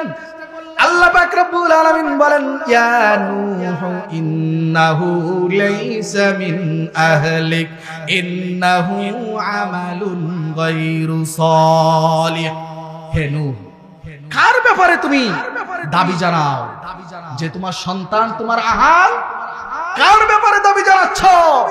তাকে তুমি জন্ম দিতে পারো, জন্ম দিলেই যে তোমার সন্তান হয়ে গেছে বিষয়টা এমন নয়। তার কারণ ইন্নাহু আমালুন গায়রু সালিহ, সে তো আমিলুস সালিহাত করে নাই, সৎ কাজ করে নাই। সুতরাং ইন্নাহু লাইসা মিন আহলি, তোমার আহাল থেকেও নয়। এজন্য ভাই বাবাজিরা, এই সন্তান, আজকের যে সন্তানের মায়ায় দুনিয়ার সবকিছু আমরা ত্যাগ করতে পারি, যে সন্তানের জন্য এই জমিনের সবকিছু আমরা বিসর্জন দিতে পারি, এই সন্তান কাল কিয়ামতের ময়দানে হয় আমার হাত ধরে জান্নাতে নিয়ে যাবে, অথবা আমার ঘাড় ধাক্কাইতে ধাক্কাইতে জাহান্নামে নেওয়ার জন্য সহযোগী হয়ে যাবে। নাউজুবিল্লাহ। এই সন্তানকে সেদিন যখন বলা হবে তুমি জাহান্নামে যাও, আসিকাল্লাযীনা কাফারু ইলা জাহান্নামা যুমারা, যখন সেদিন বলা হবে তুমি জাহান্নামে যাও, আপনারা কি কথা বুঝতেছেন নাকি? আমি তো কথা বুঝতে পারতেছি না। আপনাদের তো নাড়াচাড়া ভাবসাব বেশি ভালো। খিচুড়ি কি আগে খাওয়াই নেবো নাকি? ভাবসাব খারাপ হলে তো আগে খিচুড়ি খাওয়াই নিতে হবে। আমরা আলোচনা, কোরআন ও হাদিসের আলোচনার সময় আপনারা যদি একটু আলোচনা ভালো মতো শুনতেছেন কিনা, নাড়াচাড়া যদি একটু না দেন, তাহলে তো মনে হবে না আমি কবরস্থানের পাশে যে কবর জিয়ারত করতে আসি। আপনাদের একটু নাড়াচাড়া দেওয়ার ভাব দেখেই বোঝা যাবে যে আসলে আপনারা কথা বুঝতেছেন। কাল কিয়ামতের ময়দানে যে সন্তান, আমাদের যে সন্তানগুলো আছে, এই সন্তান কাল কিয়ামতের ময়দানে আমার যাতে সন্ত্রাস না হয়, সেজন্য আমার বিরুদ্ধে মামলা দায়ের না করে, সেদিন সন্তান মামলা দায়ের করবে, বলবে ইন্না আতানা সাদাতানা ওয়া কুবারানা ফাযাল্লুনা সাবিলা। সেদিন সন্তান সেদিন মামলা দায়ের করবে যে আল্লাহ, যার ওরসে আমারে পাঠাইছিলা, ও তো ইন্না আতানা সাদাতানা ওয়া কুবারানা ফাযাল্লুনা সাবিলা, সে আমাকে পথভ্রষ্ট করেছে, আমি উলাঙ্গ হয়ে নেচেছি, আমার বাপ খুশিতে বাকবাকুম হয়ে গেছে, আমি গান করেছি, খুশিতে আনন্দিত হয়েছে, অন্যায় কাজ করেছি, খুশিতে আনন্দিত হয়েছে, আমাকে বোরকা পরার কথা বলে নাই, আমাকে ন্যায়ের পথে চলতে বলে নাই, আমাকে অন্যায় পথে পরিচালিত করেছে। কি করতে হবে? নাহনু নাজালহুমা তাহতা আকদামিনা লিয়াকুনা মিনাল আসফালিন। আমি মাথার তালু থেকে পাততলা পর্যন্ত নিজের দুই পা দিয়ে না পাড়ানো পর্যন্ত আমি তো একা একা জাহান্নামে যাব না, আমি নিজের পা দিয়ে পাড়াবো। নাহনু নাজালহুমা তাহতা আকদামিনা, আমার নিজের দুই পা দিয়ে পাড়ায় তারপরে আমি জাহান্নামে যাব, আমি তো একা যাব না।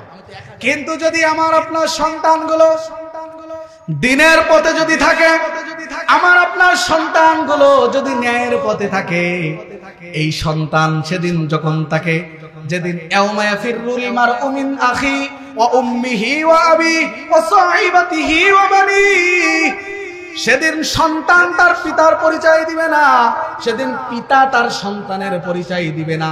একটা নেকির জন্য স্ত্রী স্বামীর পিছনে ঘুরঘুর করে বেড়াবে, স্বামী তার স্ত্রীর পিছনে একটা নেকির জন্য ঘুরে বেড়াবে। সন্তান তার পিতার কাছে বলবে, আব্বা আমাকে একটা নেকি দাও। এই দুনিয়ায় যদি আপনার কাছে 5টা টাকা চাই আপনি দিয়ে দেবেন, আপনাকে 1 লাখ টাকা চাইলে আপনি দিবেন, বারবার আপনার সম্পদ ধ্বংস করছে তারপরেও আপনি দিবেন। সেদিন একটা নেকি না দেওয়ার জন্য সন্তান দৌড়াইতে থাকবে, সেদিন দৌড়াইতে থাকবে। কিন্তু আপনার সন্তান যেটাকে ধরে আজকে মাহফিল নিয়ে আসেন, আপনার সন্তান যেটাকে ধরে আজকের দিনের পথে নিয়ে আসছেন, এই সন্তান সেদিন বলবে, আল্লাহ আমার পিতা সেদিন গভীর রজনীতে কুয়াশাকে উপেক্ষা করে খোলা আসমানের নিচে নিজের আমিত্বকে বিসর্জন দিয়ে ময়লা বিছানার উপরে বসিয়ে দিয়েছিল। আমার পিতার জন্য কোরআনের একটা আয়াত শুনতে পেরেছিলাম, আমার পিতার জন্য একটা হাদিস শুনেছিলাম। আজকে আমার পিতাকে জান্নাতে না নিলে আমি একা একা জান্নাতে যাব না। সুবহানাল্লাহ বলবেন না? আমার ভাই বাবাজিরা, আজ এই যে সন্তান, যে সন্তান দেখেন নূহ আলাইহিস সালামের সন্তান, একজন নবীর সন্তান, তার ব্যাপারে আল্লাহ বললেন ইন্নাহু লাইসা মিন আহলি। তাফসীরের ভিতর আসছে আল্লাহ পাক রব্বুল আলামিন বললেন যে নূহ, এরপরও যদি তুমি আরেকবার তোমার সন্তানের ব্যাপারে রিকোয়েস্ট করবে, নবুয়তের কাতার থেকেও কিন্তু নাম কেটে যেতে পারে। খবরদার, খবরদার। এজন্য আমার ভাই বাবাজিরা, দুনিয়ায় নিজের সন্তান অন্যায় করলেও তাকে বিভিন্ন ভাবে মোচন করা যায়, ঠিক না বলেন?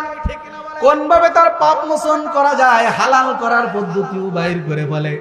দুনিয়ায় ঘুষের চল আছে, ভালো কথার চল আছে, বিভিন্ন ভাবে কৌশলে কিন্তু ঘুরিয়ে নেওয়া যায়। কিন্তু কাল কিয়ামতের কঠিন আদালতে এমন কোন সুযোগ নাই, পথ ও পথেও নাই, এমন কোন পদ্ধতিও চলবে না। সেদিন কোন ফেরেশতা কারোর মুখ দেখা দেখিও করে বিচার করবে না, সেদিন সুযোগ থাকবে না।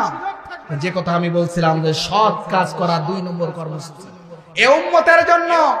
কুনতুম খায়রা উম্মাতিন উখরিজাত লিন-নাস তা'মুরুনা বিল মারুফ ওয়া তানহাউনা আনিল মুনকার। তোমরাই সর্বশ্রেষ্ঠ জাতি। কেন? তোমরা সৎ কাজের আদেশ দাও আর অসৎ কাজের তোমরা হলো নিষেধ করো। তার কারণ নবুয়তের দরজা বন্ধ হয়ে গেছে, আর নবী আসবে না। আসবে নাকি? নবী আর আসবে একজন, কিন্তু নবী হিসাবে না, আসবে উনি উম্মত হিসেবে। ঈসা আলাইহিস সালাতু ওয়াস সালাম, ঈসা আলাইহিস সালাতু ওয়াস সালাম আসবেন। ঈসা আলাইহিস সালাতু ওয়াস সালামের ব্যাপারে খ্রিস্টান যারা রয়েছে, ওরা দেখবেন খ্রিস্টানদের এক প্রতীক, এরকম ভাবে একটা প্রতীক করে, লম্বা মাথার কাছে একটু নিচের দিকে লম্বা, 2 হাত এরকম করা, দেখেন না খ্রিস্টানদের একটা প্রতীক। ওরা বলে যে ঈসা আলাইহিস সালামের শুলি চড়ানো হয়েছিল, ঈসা আলাইহিস সালাম মারা গেছে, পরে আর আসবে না। নাউজুবিল্লাহ বলবেন না? কিন্তু মূলত তো তা না। আল্লাহ কি বলেছেন? ওয়ারাফানাহু মাকানান আলিয়া, ওয়ারাফানাহু মাকানান আলিয়া।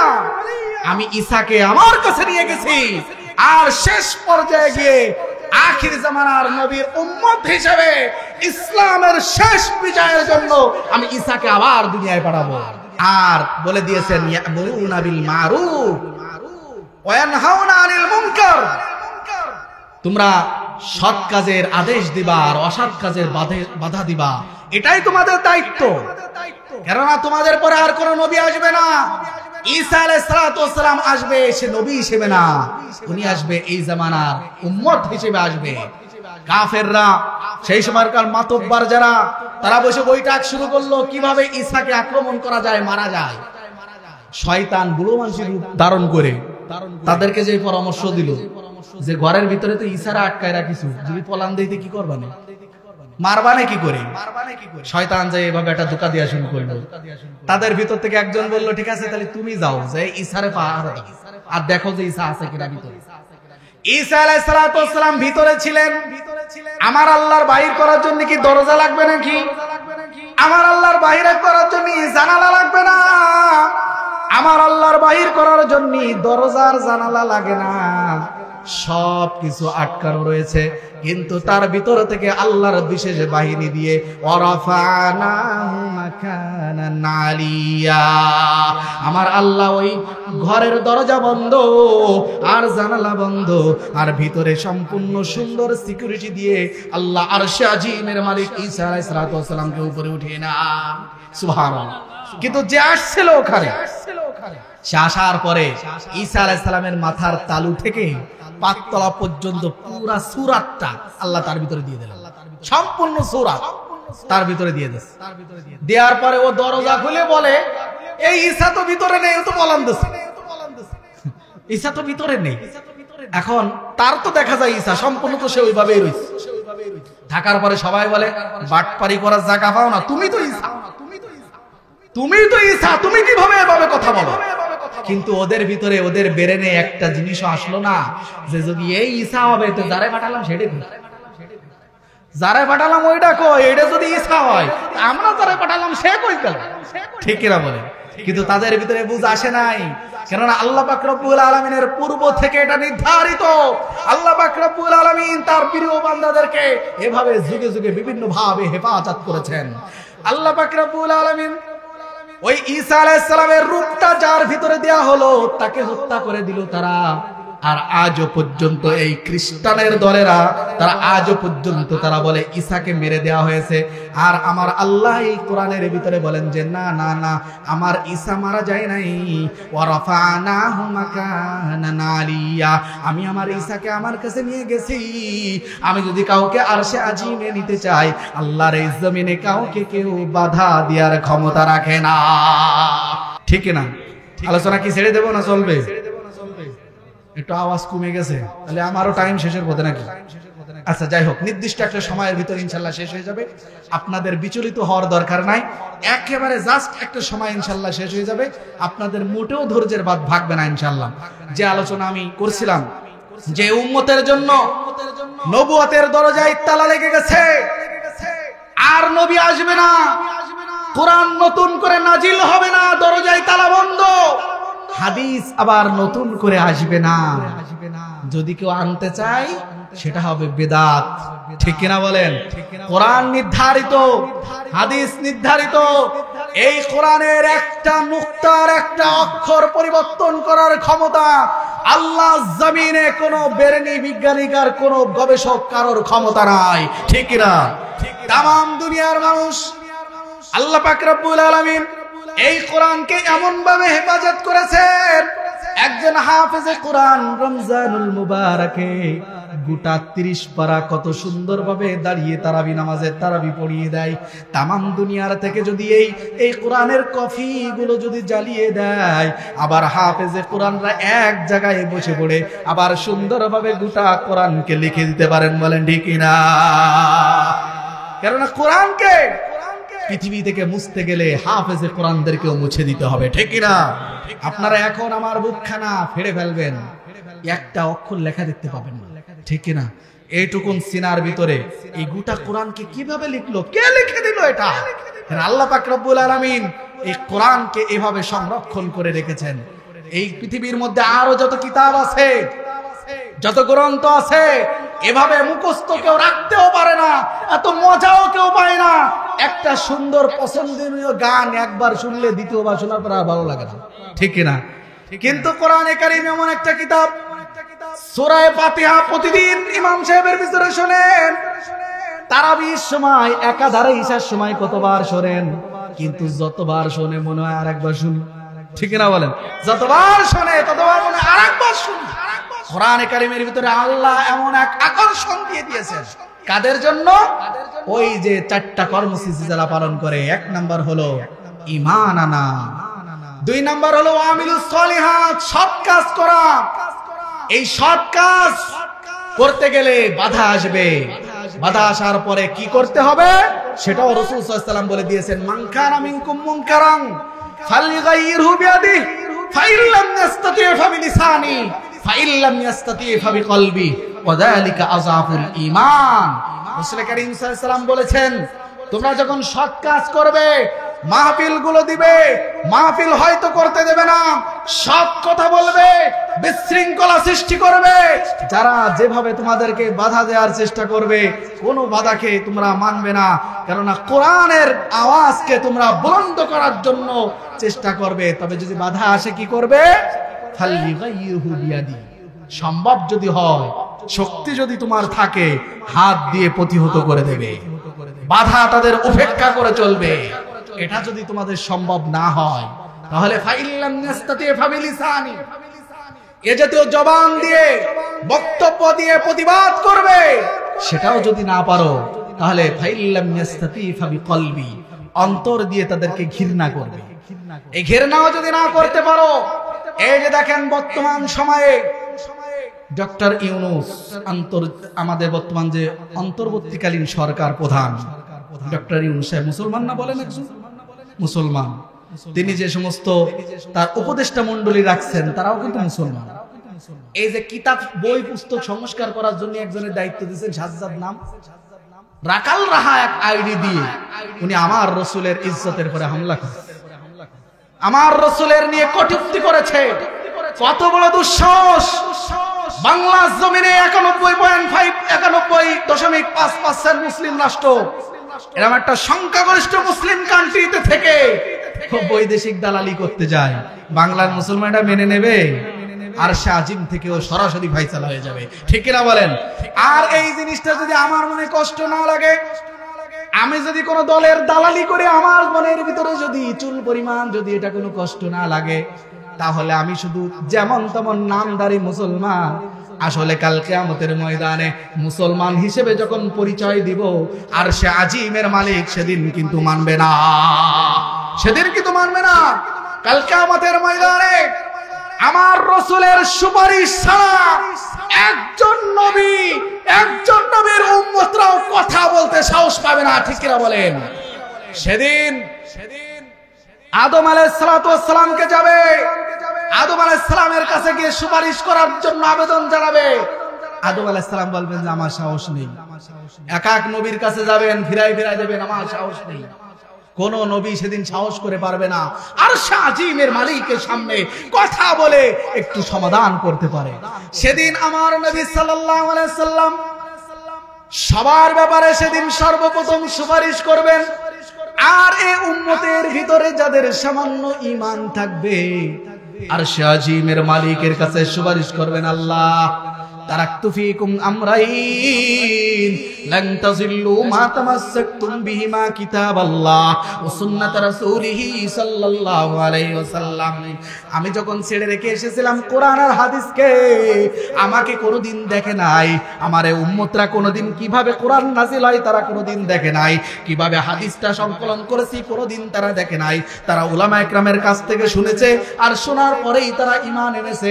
আজকের যারা সামান্য ঈমান নিয়ে এই পর্যন্ত আসছে, তাদের জান্নাত না ফায়সালা হওয়া পর্যন্ত আমি নবী কিন্তু শুনবো না। সুবহানাল্লাহ। সেদিন আমরা গর্ববোধ করব আমার নবীর জন্য, তার উম্মত হয়ে সেদিন গর্ববোধ করব। অন্য নবীর উম্মতদের ফায়সালা নেওয়ার জন্য আমাদেরকে উপস্থাপন করা হবে। নূহ আলাইহিস সালামের উম্মতদেরকে বলা হবে, তোমাদের কাছে কি কোনো নবী আসছিল? বলবে যে না, আসেনি।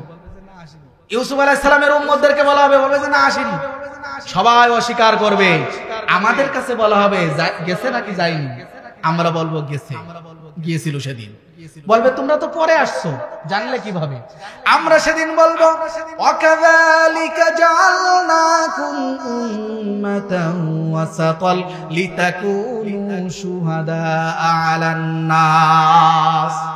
আমরা এমন একটা কোরআন পেয়েছিলাম, যে কোরআনটা হলো এই পৃথিবীর মধ্যে যত কিতাব আসছে, তাওরাত, জাবুর, ইনজিল সহ ছোট বড় ছোট সমস্ত কিতাবগুলো সার নির্যাস সমস্ত কিতাবের সারাংশ হিসেবে আল্লাহ পাক রব্বুল আলামিন সমস্ত আসমানি কিতাবের এক সারাংশ হিসেবে এই কোরআনকে আল্লাহ পাঠিয়েছেন এবং সেখানে স্পষ্টভাবে বলেছেন আমি সেই গোত্রের উপরে শাস্তি দিব না যে গোত্রের আমার কোনো পথপ্রদর্শক যায় নাই, যে গোত্রে আমার কোনো নবী যায় নাই, যে গোত্রে আমার কোনো রাসূল যায় নাই।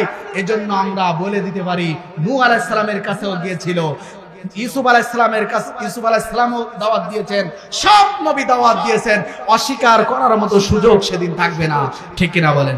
আমার ভাই বাবাজিরা, আমি এসে এখানে শুনলাম আমার মা বোনেরা অনেক আসছেন। আমার মা বোনদের ভিতরে আল্লাহ পাক রব্বুল আলামিন তাদের জান্নাতে যাওয়ার জন্য অনেক সহজ কিছু পথ আল্লাহ ব্যবস্থা করে দিয়েছেন। আমার মা বোনদের জন্য আল্লাহ পাক রব্বুল আলামিনের প্রিয় হাবিব সাল্লাল্লাহু আলাইহি সাল্লাম বলেছেন যদি কোনো মা মাত্র 4টি আমল করে, 4টি কাজ যদি করে, তো ফালইয়াদখুল ফি আইয়ি আবওয়াবিল জান্নাতি শাআত, জান্নাতের 8টা দরজা তার জন্য খোলা থাকবে। যে দরজা পাবে ইচ্ছা করবে সেই দরজা দিয়ে আমার মা জান্নাতে চলে যাবে। সুবহানাল্লাহ।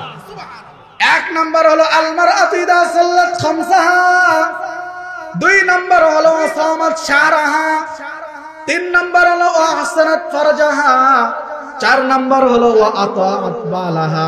এই 4টা কাজ যখন করবে তো ফালইয়াদখুল ফি আইয়ি আবওয়াবিল জান্নাতি শাআত, সে যে দরজা দিয়ে যাইতে চায় সেই দরজা দিয়ে জান্নাতে চলে যাবে। সুবহানাল্লাহ। আমার মা বোনদের জন্য জান্নাতে যাওয়া অনেক সহজ, কিন্তু নারীরা কিন্তু জাহান্নামে বেশি যাবে। ঠিক কিনা বলেন? তার কারণ আমার মা বোনদের ভিতরে এমন কিছু সমস্যা আছে যে সমস্যাগুলো অতিরঞ্জিত বেশি। আপনার একটা বিষয় যদি প্রচার করার দরকার হয়, আপনার মাইকিং করা লাগবে না, আপনি এক বুড় কাছে বলে বলবেন যে কারোর কাছে বলি না। ঠিক না বলেন? একজনের কাছে বলবেন। এই যে আমাদের যে পাশে যে মহিলা প্যান্ডেল আছে, আমি জানি না আমার মা বোনদের এখানে মা বোনরা মনে ভালো আছে, তো ম্যাক্সিমাম পাশে যদি এরকম মহিলাদের ব্যবস্থা থাকে তো পুরোপুরি নিউ মার্কেট অল্প সময়ের মধ্যে হয়ে যায়। একেবারে নিউ মার্কেট। নিউ মার্কেটের মধ্যে তো সবাই জিকির করে নাকি? যা হয় ওখানেও তাই হয়। ঠিক না বলেন?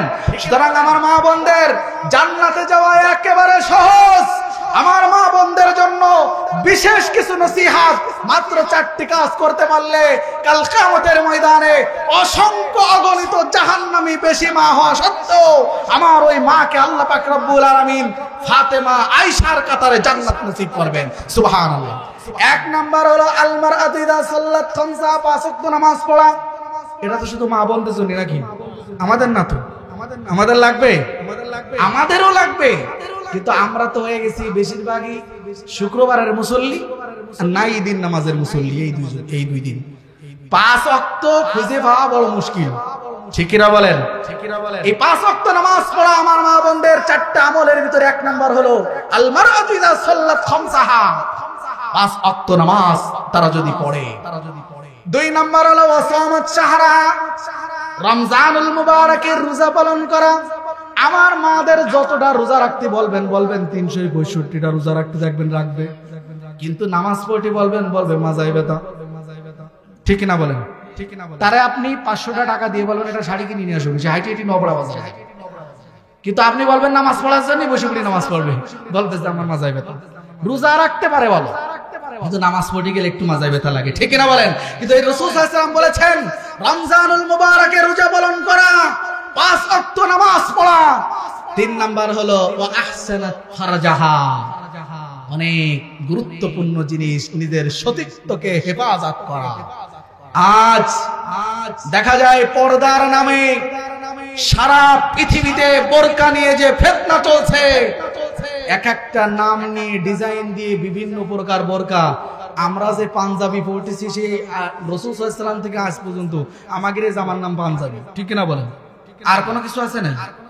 কিন্তু বোরকার ডিজাইন আর স্টাইল কি এক একটা নাম। আস্তে আস্তে কতটা নাম হবে তা আল্লাহ ভালো জানে। কেননা একটা বোরকায় ভালো পর্দা হয়, আর একটা পর্দা একটু কম হয়, আর একটু কম হয়, আর একটা স্টাইল হয়, তাহলে একটা নাম ভিন্ন ভিন্ন হতে হবে। আমার মা বোনেরা, বোরকা পরলেই শুধু হবে না, এই বোরকা দিয়ে তার মাকসাদ আর উদ্দেশ্য পর্দা করা। ওয়া আহসানাত ফারজাহা, নিজের সতীত্বকে হেফাজত করা, পর্দায় থাকা, বোরকা পরা না বরং পর্দায় থাকা। পর্দা থাকাটা হলো ফরজ, আর এই পর্দা করার মাধ্যম হলো এই বোরকা। এই বোরকা যদি স্টাইলের জন্য আর অন্য কোনো উদ্দেশ্য হয়, তাহলে কাল কিয়ামতের কঠিন আদালতে এই বোরকা পরে এক আনাও সওয়াব হবে না। ঠিক না বলুন? এজন্য বোরকা আমাদের পড়তে হবে। ওয়া আহসানাত ফারজাহা, যে সতীত্বকে হেফাজত করা, পর্দায় থাকা ফরজ, এটাকে উদ্দেশ্য নেওয়ার জন্য। 4 নাম্বার হলো ওয়া আতাআত বালাহা, এটা একটু কঠিন, স্বামীর খেদমত করা। ঠিক কি না বলেন? এটা উঠতে এরকম হয়ে গেছে, উল্টে গেছে। এখন স্বামী স্ত্রীর খেদমত করতে হয়। ঠিক কি না বলেন?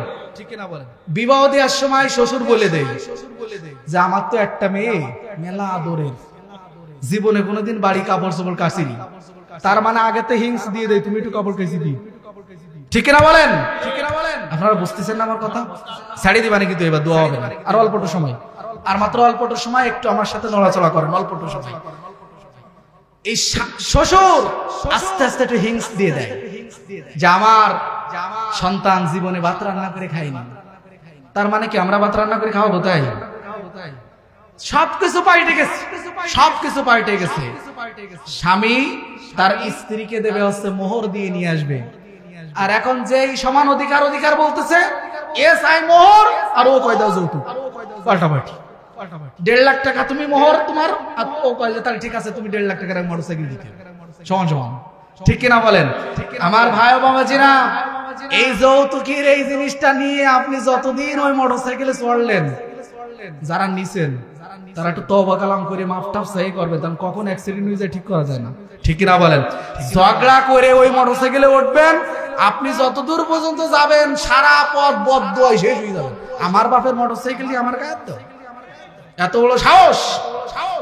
আমার মা বোনেরা, আপনার স্বামী আপনার থেকে চেহারায় কালো হতে পারে, আপনার স্বামী আপনার থেকে শিক্ষাগত যোগ্যতায় নিচু হতে পারে, আপনার স্বামী আপনার স্বামীর থেকে আপনি অর্থ সম্পদে বেশি থাকতে পারেন, কিন্তু আপনার স্বামীকে আল্লাহ এত মর্যাদা দিয়েছেন।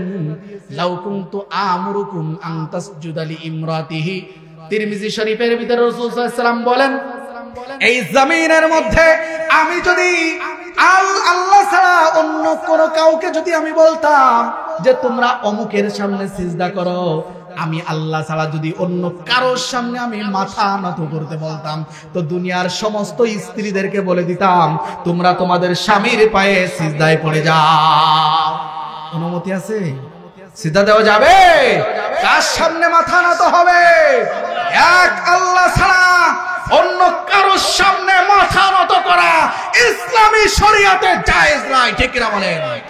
ইন্নাল্লাহা লা ইয়াগফিরু আন ইউশরাকা বিহি ওয়া ইয়াগফিরু মা দুনা যালিকা লিমান ইয়াশা। কাল কিয়ামতের ময়দানে একজন নামাজ পড়েনি, আল্লাহ হয়তো তাকে maaf করে দিতে পারেন। একজন হজ করেনি, আল্লাহ চাইলে হয়তো maaf করে দিলেও দিতে পারেন।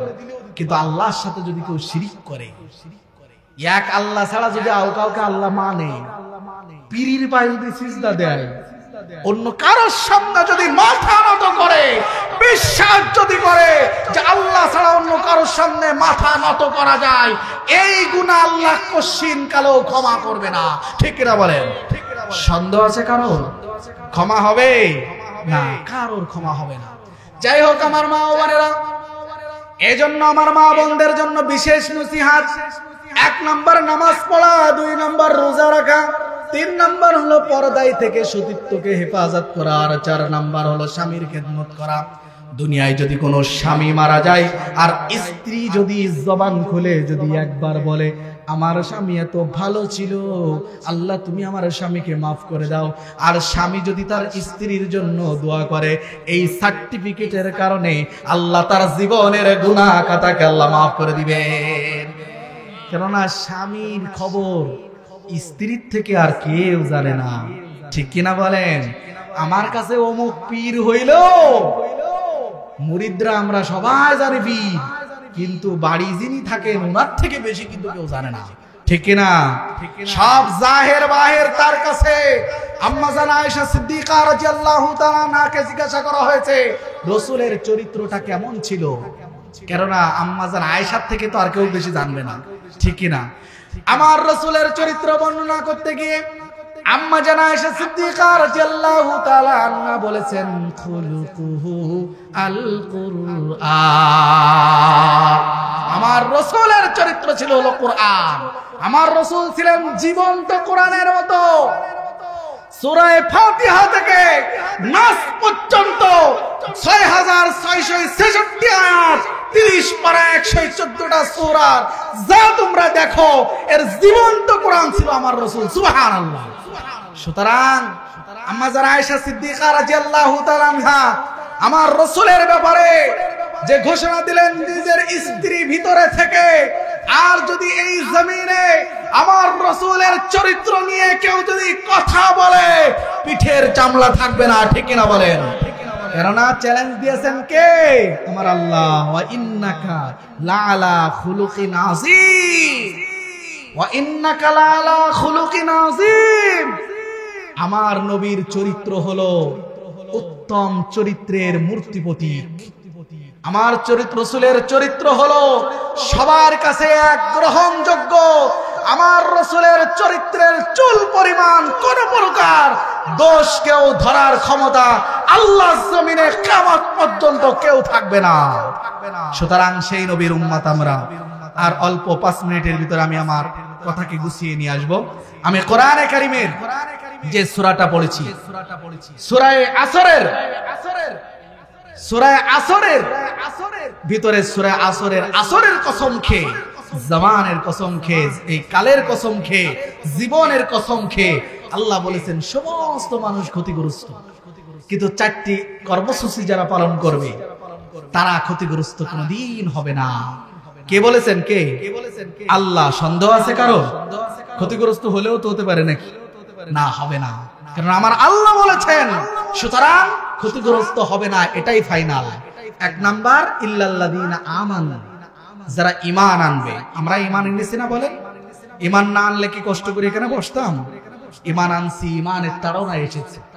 2 নাম্বার হলো আমিলুস সালিহাত, সৎ কাজ করবে যারা। 3 নাম্বার হলো ওয়াতাওয়াসাউ বিল হক। 4 নাম্বার ওয়াতাওয়াসাউ বিস সবর। ওয়াতাওয়াসাউ বিল হক, যারা পরস্পরে হকের তাকিদ করবে, পরস্পর হক প্রসারে লিপ্ত হবে। ওয়াতাওয়াসাউ বিস সবরি, যারা সবর আর ধৈর্যের প্রতিযোগিতা করবে, পরস্পর ধৈর্যের দিকে এগিয়ে যাবে। শেষ দিকে একটু কথা বলেই আমি শেষের দিকে চলে যাব। রাসূল করিম সাল্লাল্লাহু আলাইহি সাল্লাম আম্মা জান আয়েশা সিদ্দিকা রাদিয়াল্লাহু তাআলা আনহাকে একবার বলছেন যে আয়েশা, আমি তোমাকে এমন একটা গিফট দিতে চাই, হাদিয়া দিতে চাই, তুমি আমাকে আমার কাছ থেকে কি নিতে চাও? তুমি আমার কাছে যা তুমি চাবে আমি তোমাকে তাই দিব। আয়েশা সিদ্দিকা রাদিয়াল্লাহু তাআলা আনহা বলেন যে ইয়া রাসূলুল্লাহ, কেমন করে চাইতে হয়, কি চাইতে হয় এটা তো আমি ভালো বুঝি না। সুতরাং আমি আমার পিতা আবু বকর সিদ্দিক রাদিয়াল্লাহু তাআলা আনহুর কাছ থেকে শুনে আসি যে কি চাইতে হয়, চাওয়ার জিনিসটা কি আমার তো বোঝা নাই। আমরা কি বলি? আমরা 2 হাত তুলে আল্লাহর কাছে দোয়া করি। আমরা কিভাবে চাইতে হয় অনেকেই কিন্তু ভালোভাবে জানি না, ঠিক কিনা বলেন? চাওয়ার মতো চাইলে খোদা কেমনে শোনে না। শুনেছেন একটা গজল? চাওয়ার মতো চাইলে খোদা কেমনে শোনে না। আমরা যদি চাওয়ার মতো চাই আরশে আজিমের মালিক অবশ্যই সেটা শুনবেন, ঠিক কিনা? আয়েশা সিদ্দিকা রাদিয়াল্লাহু তাআলা যখন যে বলেন, আবু বকর সিদ্দিক রাদিয়াল্লাহু তাআলা বলেন, আয়েশা তুমি রাসূলের কাছে কোনো গাড়ি বাড়ি চাওয়ার দরকার নাই, রাসূলের কাছে কোনো ব্যাংক ব্যালেন্স চাওয়ার দরকার নাই, রাসূলের কাছে এই দুনিয়ার কোনো কিছু চাওয়ার দরকার নাই। আল্লাহর রাসূল সাল্লাল্লাহু আলাইহি ওয়াসাল্লামের কাছে তুমি বলবে, আয়েশা তুমি যে আল্লাহর রাসূলকে বলবে, ইয়া রাসূলুল্লাহ, মেরাজের রজনীতে যখন ওয়ান্নাজমি ইদা হাওয়া মা দাল্লা সাহিবুকুম ওয়া মা গাওয়া, গোপনে যখন কথা হয়, আপনি তো হাদিয়া স্বরূপ আমাদেরকে অনেক কিছু দিয়েছেন, কিন্তু আপনি একটা কথা এখনো পর্যন্ত আমাদেরকে বলেন নাই, ওই কথাটা হাদিয়া স্বরূপ আমার দিলেই হবে। আমার কোনো বাড়ি লাগবে না, আমার গাড়ি লাগবে না, আমার কোনো টাকা পয়সা লাগবে না, আমি আয়েশাকে ওই জিনিসটা দিলে আমি সন্তুষ্ট হয়ে যাব। সুবহানাল্লাহ বলবেন না আমার ভাই বাবাজিরা? রাসূল করিম সাল্লাল্লাহু আলাইহি ওয়াসাল্লাম বলেন, এই কথাটা বলার পর রাসূল সাল্লাল্লাহু আলাইহি ওয়াসাল্লাম বলেন, আয়েশা তুমি যে জিনিসটা চাইছো আমার কাছে, এই জমিনের মধ্যে কিয়ামত পর্যন্ত যত মানুষ আসবে, আবু বকর ছাড়া এত সুন্দর জিনিস আল্লাহ জমিনে আর কেউ চাওয়ার ক্ষমতা রাখে না। সুবহানাল্লাহ, এত সুন্দর সেই চাইতে পারে। রাসূল করিম সাল্লাল্লাহু আলাইহি ওয়াসাল্লাম বলেন, আয়েশা আমি একটা জিনিস আল্লাহ পাক রব্বুল আলামিন আমাকে বিশেষভাবে দিয়েছেন, বলেছেন, সেটা হলো দুইজন মুসলমান, আমরা কি আল্লাহর বান্দা না বলেন? আল্লাহর বান্দা কাল কিয়ামতের ময়দানে একজনের বিপদে আরেকজন এগিয়ে আসবে, ঠিক কি না? যখন একজন জান্নাতে যাবে আরেকজন বলবে, ভাই তোমাকে একদিন পথে পানি খাইয়েছিলাম, একজন বলবে তোমাকে একদিন পথ দেখিয়েছিলাম, একজন বলবে তোমাকে কিছু টাকা দিয়ে উপকার করেছিলাম, একজন বলবে তোমার জন্য সৎ পরামর্শ দিয়ে উপকার করেছিলাম। সেদিন সে বলবে, আল্লাহ অমুক অমুক এভাবে আমার উপকার করেছে, তাকে জান্নাতে না নেওয়া পর্যন্ত আমি একা একা জান্নাতে যাব না। সুবহানাল্লাহ। এই মুসলমান দুই ভাই তারা যখন ঝগড়া করে, তাদের ভিতরে যখন বিবাদ সৃষ্টি হয়, তখন তৃতীয় পক্ষ ইবলিস মাঝখানে এসে আবার আগুন নিভানোর জন্য কেরোসিন দেয়, ঠিক কিনা বলে? আগুন নিভানোর জন্য কি দেয়? কেরোসিন দেয়। কেরোসিন কেরোসিন দিলে আরো আগুন কমে যায় নাকি? দুইটা তো পানি, তা কমে না কেন? একজন প্রশ্ন করতেছে যে হুজুর আপনারা কোরআন তেলাওয়াত করেন, ওয়াজ করেন, তা মনটা তো নরম হয়, তাই বলে সব হয়। আমরা তো গান করি, তা সে সময় তো ভালো সব হয়, কেননা ওই সময় তো মানুষের মন নরম হয়। মন নরম হলে যদি সব হয়, তাহলে আপনারা কোরআন তেলাওয়াত সুদ দিয়ে করে আর ওয়াজ করে যদি মন নরম করে যদি সব আদায় হয়, তাহলে আমরা সুন্দর করে গান গালে তো আমার কিন্তু তো সব হয়। কথা কি বুঝেন? এই প্রশ্ন করছে, এর উত্তর কি দিবেন বলেন তো? টিউবওয়েলের পানি দিয়েও সিঁড়ি ভিজানো যায়, আর অন্য পানি দিয়েও যায়, তাই না? প্রসাব করেও পানি দিয়েও ভিজানো যায় না সিঁড়ি? এই দুই সিঁড়ি কি সমান? টিউবওয়েলের পানি সিঁড়ি ভিজানো আর ওই পানি দিয়ে বাড়ির সিঁড়ি ভিজানো কি সমান? এই দুটো যেমন পার্থক্য, তেমনি ওই দুই বন্ধুর ভিতরে, মুসলমানের ভিতরে বিবাদ সৃষ্টির পরে তৃতীয় পক্ষ শয়তান পানির নামে কেরোসিন ঢালে, ঠিক কিনা বলে? কিন্তু আপনি তৃতীয় পক্ষ মুসলমান, ওই দুই বন্ধুর ভিতরে যদি বিবাদ সৃষ্টির করে বাদ দিয়ে যদি দুইজনকে মিলিয়ে দেন খুব কৌশলে, রাসূল সাল্লাল্লাহু আলাইহি ওয়াসাল্লাম বলেন, আল্লাহ বলেছেন সঙ্গে সঙ্গে তার নামে জান্নাতের ভিতরে একটা বাড়ি বরাদ্দ হয়ে যায়। সুবহানাল্লাহ। যাই হোক ভাই বাবা জিরা, কোরআনে কারীমের সব থেকে ছোট সূরা এই সূরা আসর থেকে আপনাদের আজকের আলোচনা হলো। আল্লাহ সূরা আসরের ভিতরে জীবন আর কালের কসম খেয়ে, একটা আল্লাহ নিজে কসম খেয়ে গুরুত্বের সাথে বুঝাইতে চাইলেন সব মানুষ ক্ষতিগ্রস্ত, কিন্তু চারটি কাজ কর্মসূচি যে পালন করবে কশিন কালেও সে ক্ষতিগ্রস্ত হবে না। এক নাম্বার যারা ঈমান আনবে, দুই নম্বর সৎ কাজ করবে, তিন নম্বর হলো পরস্পরে যারা হকের পথে তাকিদ দিবে, গুরুত্ব আরোপ করবে, তিন নাম্বার হলো পরস্পর ধৈর্যের পথে যারা এগিয়ে আসবে। আল্লাহ পাক রব্বুল আলামিন এই চারটি কর্মসূচি আমাদের সুন্দরভাবে পালন করে ক্ষতিগ্রস্ত মানুষ থেকে আল্লাহ আমাদের হেফাজত দান করুক। সকলে বলেন আমিন। আমি একটা হাদিস পড়েছিলাম, লা ইউমিনু আহাদুকুম হাত্তা আকুনা আহাব্বা ইলাইহি মিন ওয়ালিদিহি ওয়া ওয়ালাদিহি ওয়ান নাসি আজমাইন। রাসূল সাল্লাল্লাহু আলাইহি ওয়াসাল্লাম বলেছেন, এই দুনিয়ার মধ্যে যত মানুষ রয়েছে, তার সন্তান তার কাছে যেমন প্রিয়, তার পিতা তার কাছে যেমন প্রিয়, তার এই দুনিয়ার মানুষ তার কাছে যেমন প্রিয়, তার ব্যবসাটা তার কাছে যেমন প্রিয়, অন্যান্য তার আত্মীয়স্বজন তার কাছে যেমন প্রিয়, সমস্ত প্রিয় থেকে লা ইউমিনু আহাদুকুম হাত্তা আকুনা আহাব্বা ইলাইহি মিন ওয়ালিদিহি ওয়া ওয়ালাদিহি ওয়ান নাসি আজমাইন। সব কিছুর থেকে আমি রাসূলকে যদি প্রিয় মানতে না পারে, সে কোনোদিন মুসলমান হতে পারবে না, মুমিন হতে পারবে না। সুতরাং এই জমিনের মধ্যে আমার বাপের নামে গালি দিবে শুনবো, আমার বংশ পরিচয় নিয়ে গালি দিবে শুনবো, আমার গোত্র নিয়ে গালি নিয়ে শুনবে, কিন্তু আমার রাসূলকে নিয়ে চুল পরিমাণ গালি দিবে আমরা মুসলমান শুনতে পারবো না, ঠিক কিনা বলেন? আর যদি কেউ এর বিপরীত কিছু করে, আমার রাসূলের নামে গালি দিলে কোনো সমস্যা নাই, বাপের নিয়ে একটু কিছু বললি তার কেসের কোনো শেষ নেই, ঠিক কিনা বলেন? এ সমস্ত বাপ পূজারী, এ সমস্ত ভিন্ন পূজারী সব বাদ। বাংলার জমিন ইসলামের জমিন, এ জমিন হলো কোরআনের জমিন। আগামীর বাংলাদেশ কোরআনের বাংলাদেশ, আগামীর বাংলাদেশ ইসলামের বাংলাদেশ, ঠিক না বলেন? এর বিপরীত মুখী যে যাই করো না কেন, তুমি যে দল পারো করো, কোনো সমস্যা নেই। কিন্তু আগামীর দল হবে ইসলামের দল। তুমি যে দল করো, যে দলের থেকে মেম্বার হও সমস্যা নেই, যে দলের থেকে চেয়ারম্যান হও সমস্যা নেই, কিন্তু ওই দলে থেকে এই চেয়ারে বসে তোমার ইসলামের কথাই বলতে হবে, ঠিক না? তুমি কোন দল থেকে আসছে এটা বিষয় নয়, কিন্তু তুমি এই চেয়ারে বসে বলে ইসলামের কথা বলছো কিনা এটাই মূল বিষয়। ইসলামের বিরুদ্ধে যেই যাবে তাকে ক্ষমা করা হবে না, ঠিক না? আল্লাহ পাক রব্বুল আলামিন আমাদের কবুল ও মঞ্জুর করে নিক। এই মজমাটায় আসলে আমি তো প্রায় মনে হয় 12 বছর ধরে আসতেছি, মনে হয় প্রায় এক যুগ মতো হতে যাচ্ছে। এই মজমাটা আসলে একজন ব্যক্তির কথা অনেক বেশি মনে পড়ে, যে এক মুরব্বী, আমাদের রফিকুল বার পিতা নূর মোহাম্মদ বেগ রহমতুল্লাহি আলাইহি। দুনিয়ায় মানুষ অন্যায় কাজ করতেই পারে, আপনারা একজন বলেন তো আমি অন্যায় কাজ করি না? আমরা লিখতে পারি না মুসাজ্জম, ঠিক না বলেন? অন্যায় কাজ আমাদের সবার আছে। আজকে আপনার কি মনে হয় এই মাহফিলে সব তার কবরে যাচ্ছে না? তাই মনে হয়? তার মাধ্যমে আল্লাহ এই মজমা কায়েম করেছেন। এই মজমা আগামীতেও থাকুক, আমরা চাই না? আরো সুন্দর হোক, ঠিক না বলেন? এই যে কয়জন আমরা বসেছি, অসংখ্য আমার মা বোনেরা আসছে, অসংখ্য। এর ভিতরে যদি একজন দিনদার, একজন ফরহেজগার যদি এখানে এসে বসে, ওই একজনের ওসিলায় এই মাহফিলকে কবুল করে নেবেন আল্লাহ, ঠিক না বলেন?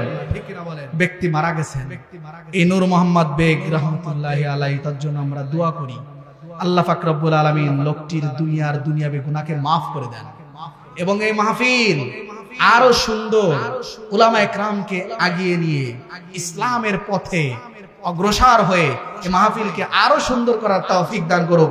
সকলে বলেন আমিন। আমরা ইনশাআল্লাহ প্রাণ ভরে দোয়া করব।